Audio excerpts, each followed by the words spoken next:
తెలంగాణ రాష్ట్ర వ్యాప్తంగా ఉన్న ఉద్యమకారులందరికీ జై తెలంగాణ. తెలంగాణ రాష్ట్ర రాజకీయాలలో ఏం జరుగుతుంది ప్రధానంగా కూడా నేను చెప్పబోయే అంశాలు చాలా కూడా ఉన్నాయి. ఈ రోజు ప్రధానంగా కూడా రాష్ట్ర మాజీ ముఖ్యమంత్రి ఈ తెలంగాణ ఉద్యమ నేత కల్వకుంట్ల చంద్రశేఖరరావు మీద అనేక రకాల కుట్రలు కుతంత్రాలు కూడా చేస్తున్న పరిస్థితి కనబడుతుంది. ఒక్కో కుట్ర వెనుక ఒక్కొక్క నేత ఉన్నాడు అంటే నిజమా అంటే అవుననే సమాధానం అయితే వినిపిస్తుంది. మీరు ఇప్పటివరకు చాలా అంశాలను కూడా చూశారు తెలంగాణ ప్రజలారా. ఈరోజు కేసీఆర్ అనే వ్యక్తిని ఎట్లా అరెస్టు చేయాలి, కేసీఆర్ అనే వ్యక్తిని ఏ విధంగా తన గురువు ఆదేశాల ప్రకారం ఏ విధంగా తనకు మంచి పేరు తెచ్చుకోవాలి అనేది ప్రధానంగా కూడా కొనసాగుతున్న పరిస్థితి కనబడుతుంది. మీరందరూ కాంగ్రెస్ పార్టీకి సంబంధించిన దాదాపుగా 100 రోజుల పైగా పాలన చూసిర్రు. దీంట్లో 6 గ్యారంటీలు ఏమైనాయో మీ అందరికీ తెలుసు. ఈ 6 గ్యారంటీలలో 13 అంశాలు ఎక్కడికి పోయినాయో మీ అందరికీ తెలుసు. దానితో పాటు కేసీఆర్కు సంబంధించి ప్రధానంగా కాంగ్రెస్ మొట్టమొదటిసారిగా నినాదం ఏమన్నదంటే కాళేశ్వరం ప్రాజెక్ట్ అన్నది. ఇక్కడ నుండి పూర్తి స్థాయిలో కూడా కొన్ని శాఖలకు సంబంధించిన వాటి మీద ఎంక్వైరీ అన్నది, అక్కడ నుండి ఫోన్ ట్యాంపరింగ్ వ్యవస్థకి వెళ్ళింది. ఇప్పుడు ఇక్కడ నుండి విద్యుత్ రంగ సంస్థలకు వెళ్తున్న పరిస్థితి కనబడుతుంది. అంటే పోనీ సరే, కాంగ్రెస్ పార్టీ అధికారంలోకి వచ్చింది, మార్పు అనే పేరుతో వచ్చిన ఈ పార్టీకి సంబంధించి నిజంగా తెలంగాణ ప్రజలకు న్యాయం చేస్తుందా, తెలంగాణ ప్రాంత బిడ్డలను ఏ విధంగా చూసుకుంటుంది అనేది చాలా విషయాలను కూడా నేను చూసే ప్రయత్నం అయితే చేశాను. అందులో ప్రధానంగా కూడా కొన్ని విషయాలు ఆసక్తికరమైన అంశాన్ని అయితే తెర మీదకి తీసుకొచ్చాయి. ఒక్కొక్క అంశం వెనుక ఒక్కొక్క రాజకీయ కోణం అని ఉన్నదనేది బట్టబయలైపోయిన పరిస్థితి కనబడుతుంది. రైట్, దాంట్లో ఏం జరిగింది, నిజానికి జరుగుతున్న పరిణామాలు ఏంటి అనేది కూడా మీ ముందుంచే ప్రయత్నం అయితే చేస్తున్నాను. ఇప్పటికే కేసీఆర్ మీద అనేక రకాలుగా కుట్రలు కుతంత్రాలు చేయడానికైతే సిద్ధమయ్యారట. వాటికి సంబంధించిన అంశాన్ని కూడా తేట తెల్లం చేసే ప్రయత్నం అయితే నేను చేస్తా. తెలంగాణ బిడ్డలారా, ఒక్కసారి ఆలోచించండి. ఈ రాష్ట్రంలో కాంగ్రెస్ ప్రభుత్వం మారింది తప్ప పాలనా వ్యవస్థ ఎక్కడా మారలేదు. మారాల్సింది పాలనా వ్యవస్థ. ప్రజలకు ప్రభుత్వానికి వారధిగా ఉండే అటువంటి అనేక సంస్థల మీద కుట్రలు కుతంత్రాలు చేసుకుంటూ పోతే ఎట్లా అనేది కూడా ఒక క్వశ్చన్ మార్కుగా కూడా మారిపోయిన పరిస్థితి కనబడుతుంది. రేపు భవిష్యత్తులో జరగబోయే పరిణామాలు కానీ ఇతరత్ర కానీ వాటన్నింటికి ఎవరు బాధ్యులు అనేది కూడా మీరు అందరూ చూడాల్సిన విషయం. నేనేం చెప్తున్నా అంటే, కాళేశ్వరం ప్రాజెక్టు మీద విచారణ చేపడతాం, విజిలెన్స్తో విచారణ చేపడతాం, రిటైర్డ్ జడ్జితో విచారణ చేపడతాం, లేకపోతే ఇంకెవరితోనైనా విచారణ చేపడతామని చెప్పింది కాంగ్రెస్ పార్టీ యొక్క ముఖ్యమంత్రి రేవంత్ రెడ్డి. మరి ఏమైంది? ఆ శాఖకు సంబంధించిన ఉత్తమ్ కుమార్ రెడ్డి దీని మీద ఏమైనా విచారణ చేసిందా?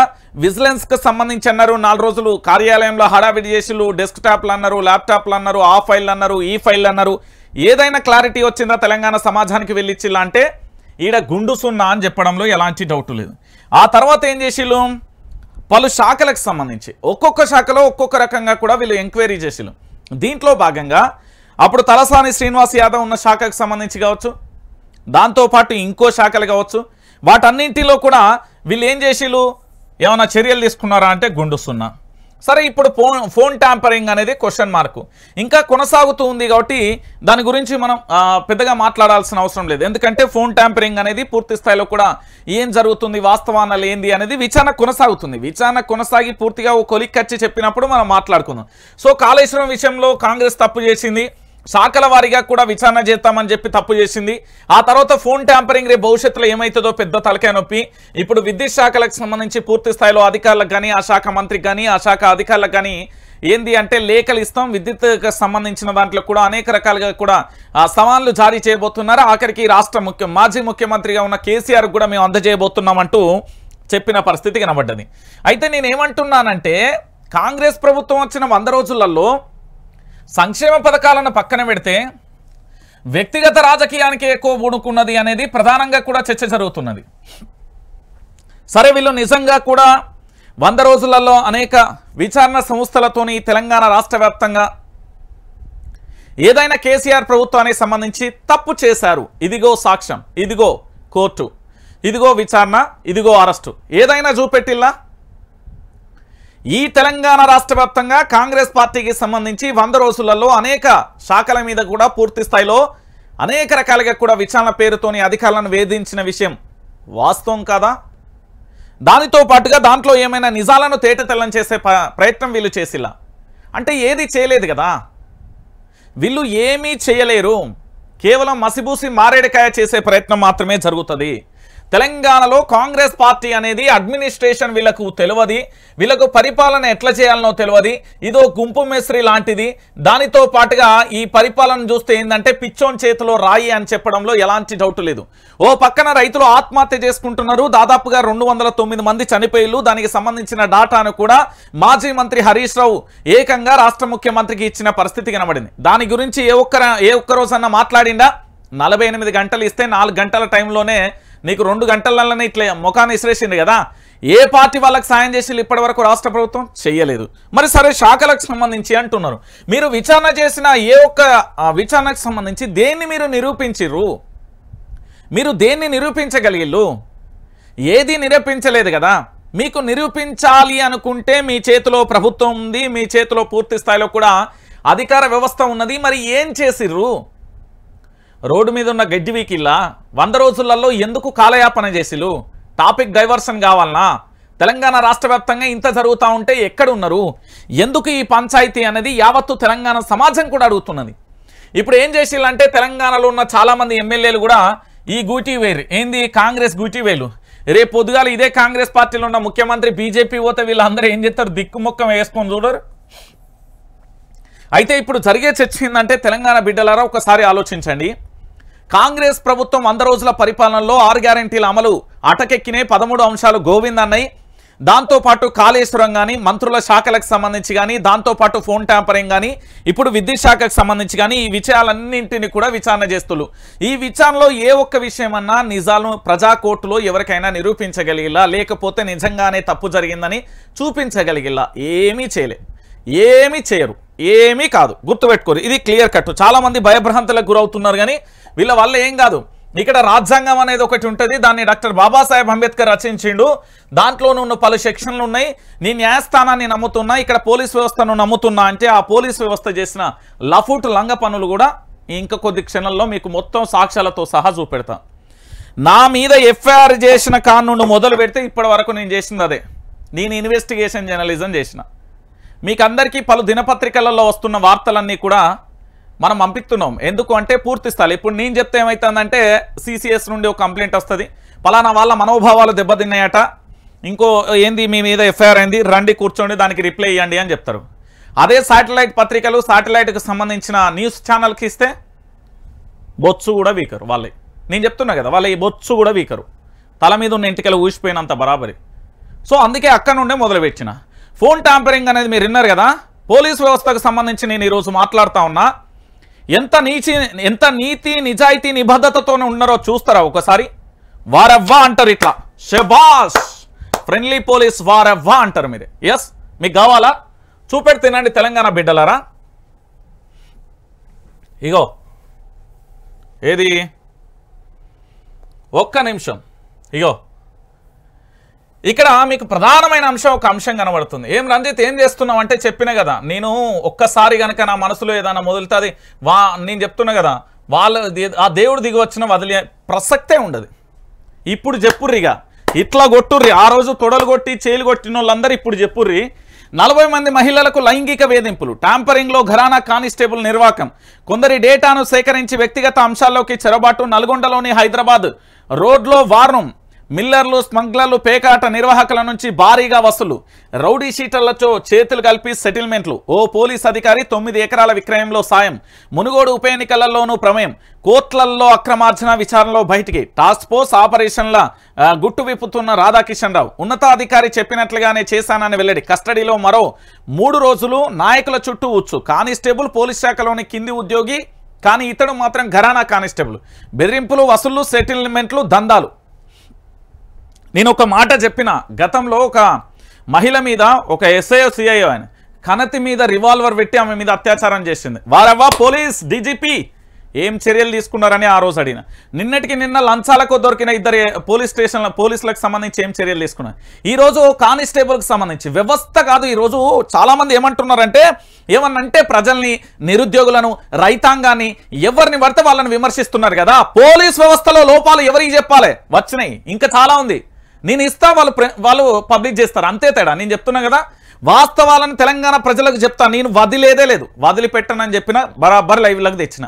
ఈ ఫోన్ ట్యాంపరింగ్లో ఇంకా ఏంది అంటే ఇది బీఆర్ఎస్ పార్టీకో అధికారులకో కాదు, కొంతమంది ఆ పోలీస్ వ్యవస్థలో ఉన్న మూర్ఖులు చేసినాయని మీకు బయట లైంగిక వేధింపులలో 40 మంది మహిళలను ఎంత దారుణంగా ఎంత ఘోరంగా వాళ్ళని ఇబ్బంది పెట్టిలో ఆ మహిళలను లైవ్కు తీసుకొస్తా అంటే వాళ్ళు ఒక మాట అన్నారు, అన్న ఇప్పటికే జరగాల్సిన నష్టం జరిగింది, జీవితమే కోల్పోయినాం, ఇప్పుడు కుటుంబాలను కోల్పోలేము కదా, మనసు చంపుకొని బ్రతుకుతున్నాం ఈ నేల మీద, నూకలు ఉన్నాయనో లేకపోతే ఇక్కడ ఆయుష్ ఉందో అని కాదన్నా, నా కుటుంబం కోసం బ్రతుకుతున్నా, దుర్మార్గుల చేతిలోని బలైపోయింది వాస్తవమే, నేను కాదు అంటలేను, ఇది ఏ రాజకీయ పార్టీ అంటే తప్పన్న ఎడమ కాలుకున్న చెప్పు తీసి కొడతా అన్నది ఆ మహిళ. పోలీస్ వ్యవస్థలో కొందరు కీచకులు నీచులు చేసిన పని అని చెప్పింది. నా మీద మొట్టమొదటిసారిగా ఎఫ్ఐఆర్ అయిన నమోదు రోజే వచ్చిన ఫోన్ కాల్ ఇది. ఈ ఫోన్ ఎప్పటికీ నిరంతరం ట్యాపింగ్లో ఉంటుంది, లేదని చెప్పమనురి, చెప్తున్నా కదా నేను ఏం చేసిండ్రో చెప్తా. ఇది చాలామంది ఏమనుకుంటారంటే బీఆర్ఎస్ పార్టీకి అంటగడదాం, కేసీఆర్కి అంటగడదాం, మంత్రులకు అంటగడదాం. అరే వ్యవస్థలోని అధికారులు చేసిన తప్పును కూడా వాళ్ళకే రుద్దుతే ఎట్లా? ఇదేమన్నా కిమ్ రాజ్యమా? ఒక ఇంట్లో ఒకరు తప్పు చేస్తే మొత్తం అందరినీ తీసుకుపోయి జైల్లో వేసి వాళ్ళను హత్య చేయడమో లేకపోతే వాళ్ళకి శిక్ష విధించడానికి ఇదేమన్నా కిమ్ రాజ్యమా? ఉత్తర కొరియానా? కాదు కదా, ఇది తెలంగాణనే కదా. ఈ తెలంగాణలో పోలీస్ వ్యవస్థలో పనిచేస్తున్న వాళ్ళందరూ ఎంత నీతిగా ఎంత నిజాయితీగా పనిచేస్తున్నారంటే శభాసనాలే. మళ్ళీ మీరు కింది స్థాయి ఉద్యోగులను లైంగిక వేధింపులు చేస్తారు. రాజ్యాంగం అమల్లో ఉంది, రాజ్యాంగం అమల్లో ఉన్నప్పుడు చేసే పనులు ఇవా? వాళ్ళు ఒక వ్యవస్థలో ఉన్నప్పుడు ప్రజలకు ప్రభుత్వానికి వారధిగా ఉండి ప్రజలందరికీ కూడా రక్షణగా ఉండాల్సిన మూర్ఖులు కొందరు సన్నాసులు చేస్తున్న పరిస్థితి. మీరు గతంలో చూడే వరంగల్ జిల్లాకు సంబంధించిన ఏంది సిఐకి సంబంధించి అక్రమ సంబంధంలో రెడ్ హ్యాండెడ్ గా దొరకలే, దాంతో కణతి మీద పెట్టి అత్యాచారం చేయలేదా, దాంతో పాటు బెదిరించి ఎంతో మందిని లొంగ తీసుకోలేదా, ఒక కేసు వ్యవహారంలో పోతే ఇవన్నీ మనం పేపర్లలో చూసిన వాస్తవాలే కదా.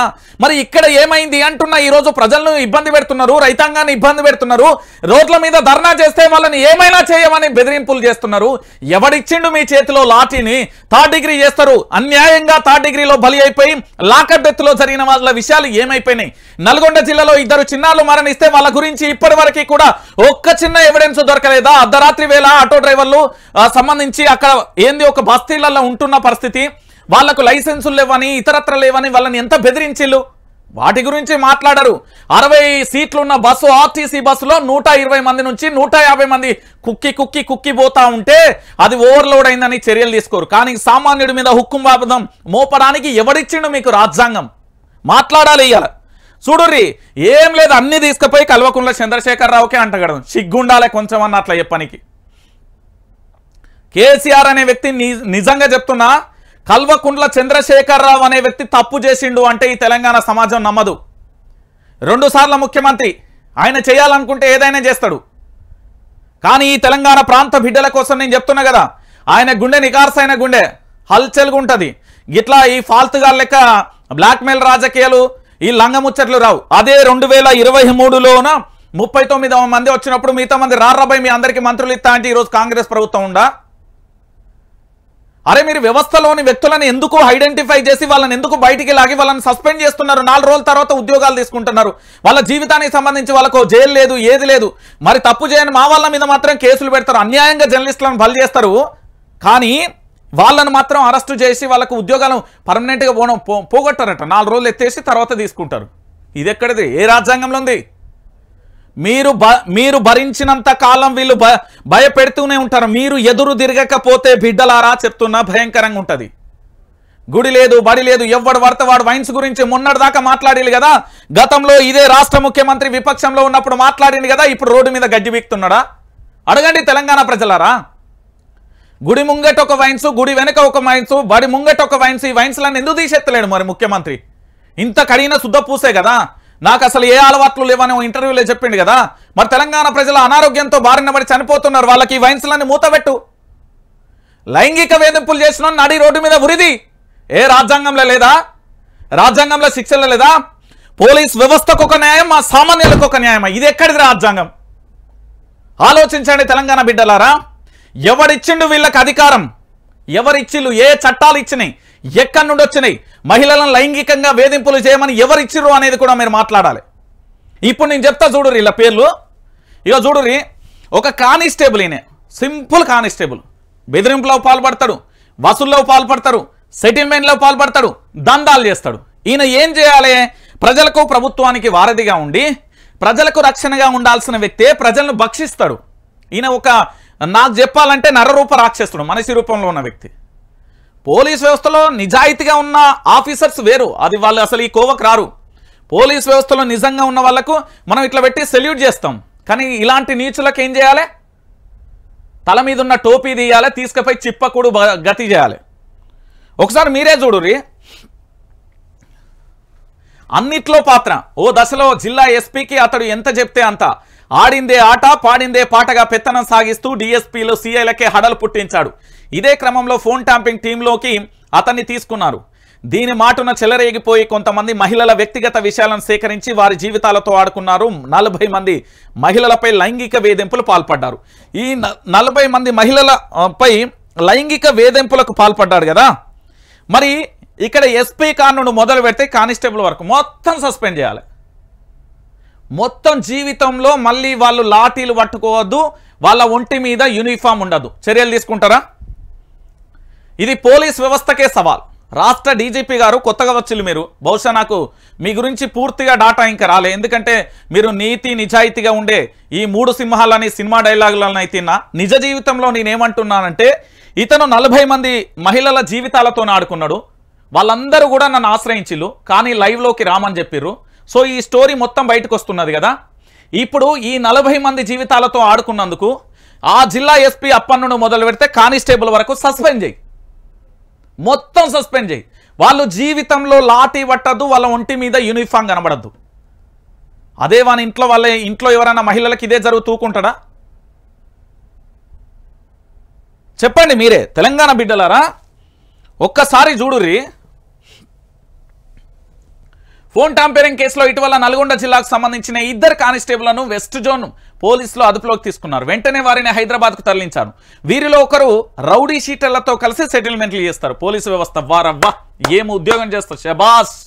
గంజాయి కేసులో నిందితులు, పేకాట నిర్వాహాలు, ఇతర నేరస్తులను టార్గెట్ చేసి కోట్లల్లో వసూళ్లకు పాల్పడినట్లుగా విచారణలో తేలింది. 1.5 ఏళ్ల క్రితట ప్రతిష్టాత్మకంగా జరిగిన మునుగోడు ఉప ఎన్నిక సమయంలో ప్రతిపక్షాల నేతల ఫోన్ ట్యాంపరింగ్ చేసినట్లుగా గుర్తించారు. ఇంకా అనేక ఆరోపణలు ఉన్న నేపథ్యంలో అవి నిజమని తేలితే అరెస్టు చేసే అవకాశం ఉన్నట్లుగా సమాచారం. అంటే ఇక్కడ మా మీద ఏదైనా ఆరోపణ వస్తే తీసుకుపోయి బొక్కలేస్తారు. కానీ ఇవన్నీ ఆరోపణలు వచ్చినాయి కదా, అదంతా విచారణ చేసి అవన్నీ నిజమని తేలితే తీసుకెళ్తారా? అప్పటిదాకా తీసుకెళ్లరు. ఎందుకంటే కడిగిన ఆనిముత్యాలు, వాళ్ళు కడిగిన శుద్ధ పూసలు. మన భాషలో అయితే అమ్మో ఇక వాళ్ళ గురించి అంత నీతి నిజాయితీ భూమి మీద లేడన్నట్టు. అట్లా వాళ్ళు ఎట్లా ప్రొడక్ట్ చేసుకుంటున్నారు అనేది కూడా చూసుకోవాలి. ఇక దాని తర్వాత నల్గొండ జిల్లా కేంద్రంగా సాగిన ఈ తంతుపై వెలుగులోకి వస్తున్న సమాచారం పోలీస్ శాఖ రాజకీయ వర్గాలలో కలకలం నడుస్తుంది. మొత్తం వ్యవహారానికి సంబంధించి ఈ యొక్క లైంగిక వేధింపులకు పాల్పడ్డ ఈ వ్యక్తులను మరి ఏం చేస్తారు? రాష్ట్ర ముఖ్యమంత్రి పాపం రేవంత్ రెడ్డి గారు ఏం చేయబోతాడు అనేదే ప్రధానంగా కూడా చర్చ కొనసాగుతుంది. ఇప్పటి వరకు కూడా ఈ విచారణకు సంబంధించి ఏం జరుగుతుంది, ఎట్లెట్లుంటుంది అనేది తెలంగాణ రాష్ట్ర వ్యాప్తంగా కూడా ఒకటి సంచలనంగా మారుతున్న విషయం. మరి దీని మీద ఏమన్నా చేస్తారా? ఈ ఇంతమంది మొత్తానికి లైంగిక వేధింపులకు పాల్పడ్డ వాళ్ళందరినీ 40 మంది కదా, మహిళలకు సంబంధించి ఇంత ఘోరంగా జరిగితే వీళ్ళు ఏం చేస్తారు అనేది కూడా ఇప్పటి వరకు కూడా లేని పరిస్థితి కనబడదు. సో పూర్తి స్థాయిలో కూడా చాలామంది కూడా ఎందుకు అంటే రాష్ట్ర రాజకీయాలలో ఈరోజు సంచలనంగా మారిన ఇదే విషయానికి సంబంధించి ఏదైనా ఉన్నదా అంటే దాని గురించి పట్టించుకున్న పాపాన లేదు. ముఖ్యమంత్రి గారు ఈ ఫోన్ ట్యాంపరింగ్ వ్యవహారము సరే, వ్యవస్థలోని చాలామంది ఏంటంటే ఈ దొంగన కొడుకులను ఒంటి మీద యూనిఫామ్ లేకుండా వాళ్ళని అరెస్ట్ చేసి ఈ కీచగానికి నీచానికి పాల్పడ్డ వాళ్ళందరినీ కూడా బొక్కలో వేయాల్సిన బాధ్యత ఉంటుంది. వీళ్ళు సెటిల్మెంట్లు కాదు, వీళ్ళ ఆస్తుల విలువలు ఒక్కసారి మీరు పోయి ఎంక్వైరీ చేస్తే దిమ్మ తిరిగి మైండ్ బ్లాక్ అవుతుందండి. తెలంగాణ ప్రజలారా, ఈ కానిస్టేబుల్కు ఒక దశలో ఈ కానిస్టేబుల్ అనే వ్యక్తి ఒక దశలో తెలంగాణలోని ఎస్పీనే, ఆ జిల్లాకు సంబంధించిన ఎస్పీ, ఇతను చెప్తేనే తలొప్తాడు. ఇతను ఎంత చెప్తే అంత. 40 మంది లైంగిక వేధింపులకు పాల్పడ్డ ఘటన కనబడుతుంది కదా.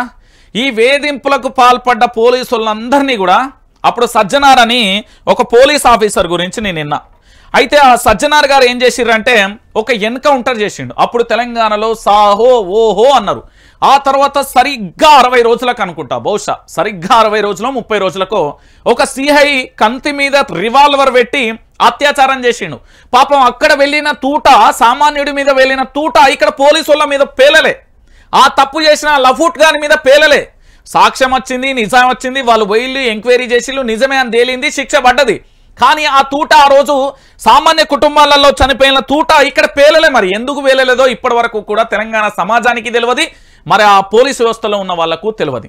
ఈ లైంగిక వేధింపులకు ఇప్పుడు ఎంతో కొంత ఎక్కడ పెట్టినా కూడా ఏది జరిగినా కూడా విషయం ఏంటంటే తెలంగాణ బిడ్డలారా, ఈ పోలీస్ వ్యవస్థ కానీ ఇతర శాఖలకు సంబంధించి చాలా మందిని కూడా బెదిరించి భయభ్రాంతులకు గురి చేసి అనేక రకాలుగా కూడా వీళ్ళు ఇంత పాల్పడితే వీళ్ళకి ఎందుకు ఉండదు? సామాన్యుడి గుండెలలో తూటాలు దిగి నేను ఎన్కౌంటర్ చేయొచ్చు. మరి వీళ్లకు చట్టాలు వేరు, సామాన్యుడికి చట్టం వేరా? ఇక్కడ 40 మందిని లైంగిక వేధింపులు, మరి అక్కడ అత్యాచారం చేసినందుకు ఏదో చేసినందుకు పూర్తి స్థాయిలో చంపేసిలు కదా నిర్భయకు సంబంధించిన ఘటనలు. మరి ఇక్కడ వీళ్ళ మీద ఎందుకు ఎన్కౌంటర్ ఆ తూటా వేలది? ఇది రాష్ట్ర ముఖ్యమంత్రి గారు, రాష్ట్ర డీజీపీ, మనం అందరం మానవత్వం కలిగిన మనుషులం. ఈ చట్టాలు ఎట్లా మారిపోయినా అంటే చట్టాలు చుట్టాలు అయిపోయినాయి. అధికారం ఉన్నోడికి, డబ్బున్నోడికి, వ్యవస్థలో ఉన్నోడికి ఏది పడితే అది జరిగింది. కానీ ఒక సామాన్యుడికి ఇది న్యాయం జరుగుతుందా అని ఇంకా కూడా మేమందరం ఎట్లున్నామంటే, ఎండాకాలంలో ఆవిరి ఉంటుంది, ఎండమావులు కనబడతా ఉంటాయి, ఇక నీళ్ళు వచ్చినాయి అంటే మొత్తం చూస్తాం. ఎండమావులో టైప్ అయిపోయింది మా జీవితాలు. న్యాయస్థానం కోర్టుల వైపు, పోలీస్ స్టేషన్ల వైపు చూడాలంటే వాళ్ళు తప్పు చేస్తే ఒక రాజ్యాంగం, మనం తప్పు చేసినా చేయకపోయినా కూడా మనకో రాజ్యాంగం. అరే నిన్నటికి నిన్న బట్టి విక్రమార్క డ్రైవర్కు సంబంధించి అతని మీద దాడి జరగలేదా? ఏ రాజ్యాంగంలో ఉన్నది ఒక వ్యక్తి మీద దాడి చేయమని? ఏ రాజ్యాంగంలో ఉన్నది? ఇప్పటివరకు వాళ్ళ మీద ఏమైనా చర్యలు తీసుకున్నారా? వాళ్ళకి ఏమైనా సోకాజ్ నోటీసులు ఇచ్చిలా? వాళ్ళ మీద విచారణ చేసిల్లా? వాళ్ళని ఏమైనా సస్పెండ్ చేసిల్లా? అంటే ఏంది మీ ఉద్దేశం? ఉన్నత స్థాయి వర్గానికి ఒక రకంగా, ఎవరికో పేరు వస్తుంది, ఏదో లబ్ధి చేకూరుతుందని ఒక రకంగా, సామాన్యులకు మాత్రం ఇంత భయంకరంగా ఇబ్బందులు పెడతారా? ఇదా మీ రాజ్యాంగం? ఇదా మీరు నేర్చుకున్న చదువు, మీరు చదివిన చదువులు, మీరు ప్రమాణ స్వీకారాలు చేసిన ఇదా భారత రాజ్యాంగంలో కనిపించే విషయాలన్నీ ఇవా? ఒకసారి మీరే ఆలోచించండి తెలంగాణ బిడ్డలారా. ఈ రోజు నేను చెప్పే విషయం ఏంటంటే తెలంగాణ యావత్తు సమాజం కూడా పూర్తి స్థాయిలో కూడా ఆలోచించాలి. ఈ నల్గొండ గడ్డ మీద అని కాదు, తెలంగాణ రాష్ట్ర వ్యాప్తంగా కూడా చాలా మందిని కూడా లైంగికంగా వేధించిండు. చాలా మంది మహిళలు కూడా ఒకటే మాట చెప్తున్నారు, రంజిత్ అన్న మా మాటగా చెప్పు ఈ తెలంగాణ సమాజానికి. వాళ్ళు లైవ్లోకి రారు, ఎందుకంటే నా ఇంటి ఆడబిడ్డలు లాంటోళ్ళే వాళ్ళు కూడా. ఎందుకంటే ఇప్పటికే వాళ్ళు మానసికంగా చనిపోయి ఉన్నారు. రూపంగా బతకొచ్చు కానీ నిత్య నరకం కనబడుతుంది వాళ్ళకు, ఎంత ఇబ్బందులు పెట్టిలో. మరి అలాంటి వ్యవస్థలో ఉన్న ఈ కీచకులను, నీచులను ఎందుకు ఎన్కౌంటర్ చేయకూడదు? ఎందుకు ఎన్కౌంటర్ చేయకూడదు? ఎన్కౌంటర్ చేస్తే తప్పేంటి? ఆనాడు సజ్జనా చేతిలో ఉన్న తూటా ఎట్లా వేలింది, ఇవాళ ఎందుకు వేల్తలేదు? 40 మంది లైంగిక వేధింపులు చేసిండంటే మరి అధికారులు ఎంతమంది ప్రమేయం ఉంది, ఎంతమంది హస్తం ఉంది? ఫోన్ ట్యాంపరింగ్ కాదు, ఫస్ట్ దీన్ని బయటికి తీరి, దీన్ని ప్రజాకోర్టులో బయట పెట్టండి. వాస్తవాలు ఏందో తెలంగాణ సమాజానికి చెప్పండి. చెప్పగలుగుతుందా ఈ ప్రభుత్వం? చెప్పగలుగుతుందా ఈ ప్రభుత్వం? చెప్పగలిగితే చెప్పమని చెప్పు. నిన్న ఏంది ఈ పెద్ద మనిషి, ఈయన ఏంటంటే బీఆర్ఎస్ పార్టీని జాకీ పెట్టి లేపుతున్నావు, లేకపోతే కాంగ్రెస్ పార్టీని 2 కోట్లు అడిగినవట, ఇయ్యక ముందుకే ఇట్లా స్టాండ్ మార్చడం. నిజంగా చెప్తున్నా, నిరూపించుర్రి. తెలంగాణ రాష్ట్ర వ్యాప్తంగా విపక్షంగా ఉంటా అని గత వీడియోలల్లో డిసెంబర్ 1వ తారీఖు ముందున్న ప్రతి వీడియోలో కూడా ఉంటుంది. భవిష్యత్తులో రేపు ప్రభుత్వం మారితే విపక్షం. నాది ఎప్పుడు విపక్షమే. నేను తెలంగాణ ప్రాంత బిడ్డల కోసం ప్రశ్నిస్తూనే ఉంటా. ఎవడేమన్నా ఇక్కోండి. రైట్, ఇక ఇదొక విషయం. అయితే ఇంకొక విషయం దీంట్లో ప్రధానంగా కూడా మీరు ఆలోచించాల్సిన విషయం ఏంటంటే, ఇది ఇక మీ అందరికీ తెలిసిన విషయమే. నిన్న ఒక ప్రధానమైన ఘట్టం చోటు చేసుకున్నది. ఇది ఒకసారి మంచిగా చూడురు. ఇది మంత్రి కొడుకు స్మగ్లర్. ఎవరినో కోట్ల స్కాము చేసిన మంత్రి పుత్రరత్నం స్మగ్లింగ్ కేసులో పొంగులేటి కొడుకు హర్షారెడ్డి ఆలస్యంగా వెలుగులోకి వచ్చిన సంఘటన. 100 కోట్ల స్కామ్ జరిగినట్లుగా అంచనా. విచారణకు రమ్మని కస్టమ్స్ సమాన్లు. డెంగ్యూ ఉందని రాలేనని హర్షారెడ్డి రిప్లై. ఒక్కసారి ఇది చూడాలి. నిన్న ఈ వార్త ముఖ్యమంత్రి రేవంత్ రెడ్డి గారు అందరూ కూడా అక్కడ ఏంది అంటే పూర్తి స్థాయిలో ఒక సమావేశంలో పాల్గొన్నారు. ముఖ్యమంత్రి పక్కనే పొంగులేటి శ్రీనివాసరెడ్డి గారు ఉన్నారు. తన యొక్క మీడియా ద్వారా లీకులు వచ్చినాయి. ఈ వార్త ప్రధానంగా ఎవరి రాశిలో తెలుసా?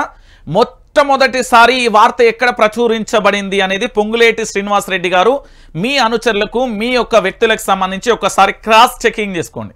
ఇది అధికార పార్టీకి సంబంధించిన మీడియాలోనే మొట్టమొదటిసారిగా బ్రేకింగ్ వచ్చింది.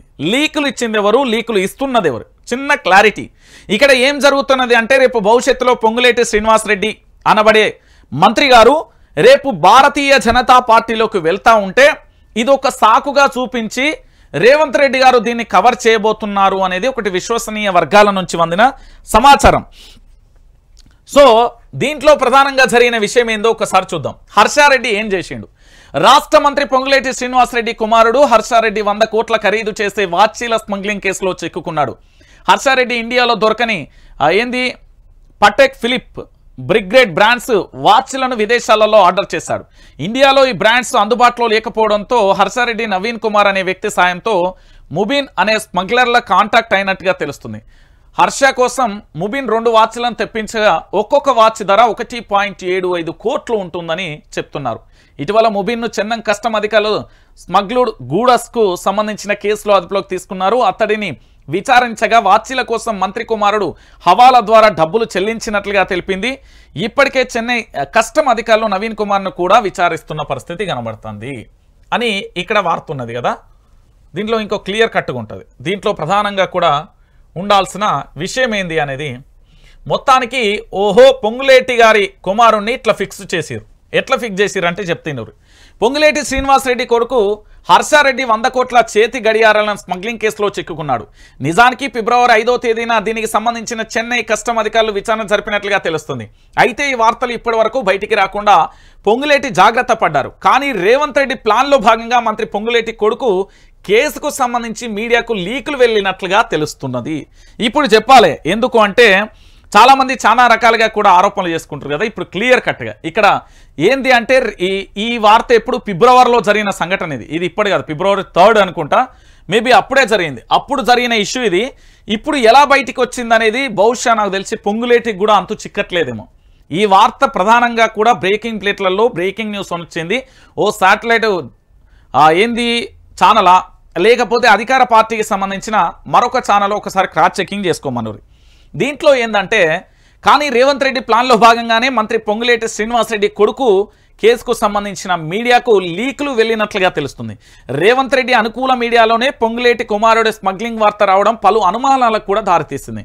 నిజంగా ఓ పార్టీకి కొమ్ముగాస్తున్న దినపత్రిక అయినా ఛానల్ అయినా ఆ పార్టీకి సంబంధించిన వార్త ఏదన్నా వస్తే 100కు 100% వాళ్ళు ప్లే చేయరు. అలాంటిది ఈ వార్తను వాళ్ళే ప్లే చేస్తే నేను కూడా ఆశ్చర్య వ్యక్తం చేస్తున్నాను. నేను అరే ఇదేంది వీళ్ళు ఏ విధంగా ఈ వార్తను ఇంత దారుణంగా కూడా చేస్తున్నారు అనే విషయానికి సంబంధించి కూడా చూసిన ఆశ్చర్యాన్ని వ్యక్తం చేశారు. సో మొత్తానికి ఏంది అంటే అనుకూల మీడియాలో పొంగులేటి కుమారుడి స్మగ్లింగ్ వార్త రావడం అనుమానాలకు దారితీయడంతో పాటు సాధారణంగా ప్రభుత్వ వ్యతిరేక వార్తలు కనీసం రైతు ఆత్మహత్యల వార్తలు సైతం కూడా సదరు మీడియా సంస్థలలో ప్రచారం కాలే. మొన్నటికి మొన్న మాజీ మంత్రి హరీష్ రావుకు సంబంధించి దాదాపుగా 209-212 మంది రైతుల ఆత్మహత్యకు సంబంధించిన లిస్ట్ కావాలంటే గంట సేపట్లలోనే 2 గంటలలో సాయంత్రం 4 గంటలకు ప్రభుత్వానికి ఇచ్చేసిండు. దాని గురించి మాట్లాడాలి. ఇదే రేవంత్ రెడ్డి గారు ఏం చేసిండంటే 48 గంటల టైం ఇచ్చారండి. ఈ 48 గంటల టైంలో పూర్తి స్థాయిలో కూడా ఈ 48 గంటల టైంలలోనే ఇవ్వాలి, తర్వాత ఇస్తే వేస్ట్ అనే విధంగా అంటే ఎంబటే కేసీఆర్ గారు మాజీ మంత్రి హరీష్ రావు గారు కలిసి ప్రభుత్వానికి లిస్టుతో సహా ఇచ్చారు. నెంబర్ 1 దాని మీద స్పందించలే. ఇంకొకటి తెలంగాణ రాష్ట్ర వ్యాప్తంగా కూడా పంటలు ఎండిపోతున్నాయి, దాని గురించి స్పందించలే. ఆటో డ్రైవర్ల ఆత్మహత్య కొనసాగింది, దాని గురించి స్పందించలే. డిసెంబర్ 9న రైతు రుణమాఫీ అన్నారు, వాళ్లకు నోటీసులు వస్తున్నాయి, దాని గురించి స్పందించలే.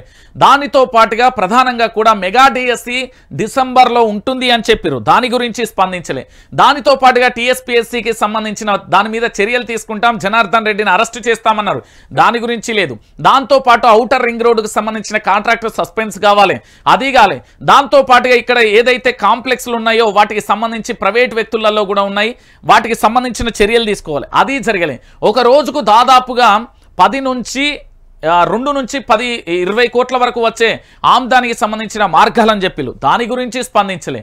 కానీ వీటన్నింటినీ గురించి సదరు మీడియా ఎక్కడా కూడా రాయలేదు. కానీ కేవలం మంత్రి పొంగులేటి కుమారుడు ఎవరైతే హర్షారెడ్డి ఉన్నాడో ఆయన వార్తను మాత్రం బ్రేకింగ్ ప్లేట్లో వేసి ఇక మొత్తం మ్యూజిక్లు హారార్లు అది ఇది ఫోన్ కాల్స్ లైవ్స్ ఎక్కడ ఏం జరిగింది, ఇదిగో అప్డేట్, ఇదిగో కనబడుతున్నది, అదిగో చూడు, అబ్బబ్బబ్బబ్బా నేనే పిట్టల దొరన్ని నేనే వెంకట్రామన్ని అంటారు చూడు, వెనక పగటేసగానికంటే ఘోరంగా కథ మీద 1 గంట 2 గంటలు ఇదే పని చేసిరు.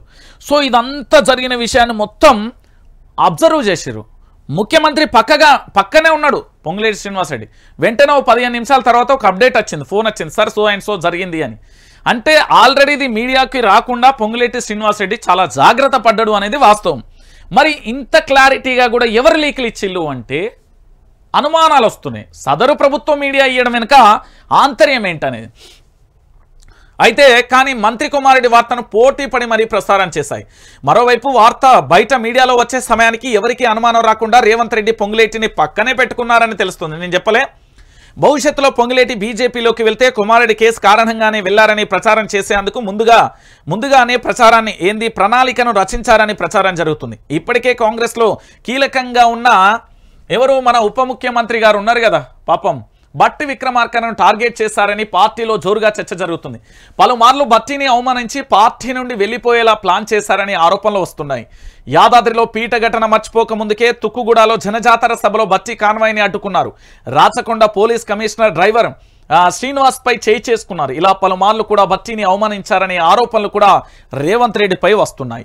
ఇక సీతక్క కూడా చెక్కు. పాపం నేను సీతక్క గురించి ఒక వీడియో చేసిన. దేని చేసిన అంటే సీతక్క దాన్ని తప్పుగా అర్థం చేసుకున్నది, దాన్ని తప్పుగా పోర్ట్రేట్ చేసి. వాస్తవం ఏంటంటే సీతక్క భవిష్యత్తులో నీ మీద కూడా కుట్ర జరుగుతున్నది. ఎందుకంటే నువ్వు ఒక ఆదివాసీ గిరిజన మహిళ బిడ్డవు, ఎంతో కష్టపడి వచ్చినావు కరోనా సమయం నుండి. దాంతో పాటుగా నువ్వు అనేక రకాలుగా చేసినావు, జర ముందుగానే తేరుకో అని నేను ఒక వీడియో చేసిన. దానికి పాపం వాళ్ళు అంటే దాన్ని ఇంకో రకంగా అర్థం చేసుకుని ప్రభుత్వానికి సంబంధించి అగనిస్ట్ గా మాట్లాడుతున్నాడు కదా రంజిత్ అని కంప్లైంట్లు ఇప్పించారు.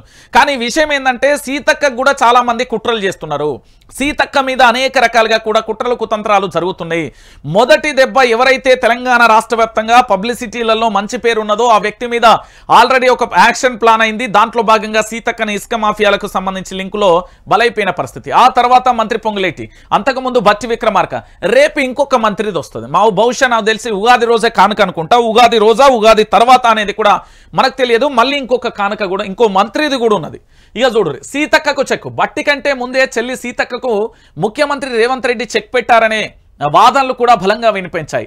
తెలంగాణలో కాంగ్రెస్ ప్రభుత్వం వచ్చిన కొత్తలోనే మంత్రి సీతక్కకు సంబంధించిన 7 ఇసుక లారీలు భద్రాచలంలో దొరికాయనే వార్తలు గుప్పుమన్నాయి. ఆ తర్వాత ఆ నెపాన్ని మొత్తాన్ని పిఏ మీద నెట్టి ఆమె తప్పించుకున్నారనే చర్చ కూడా జరిగింది.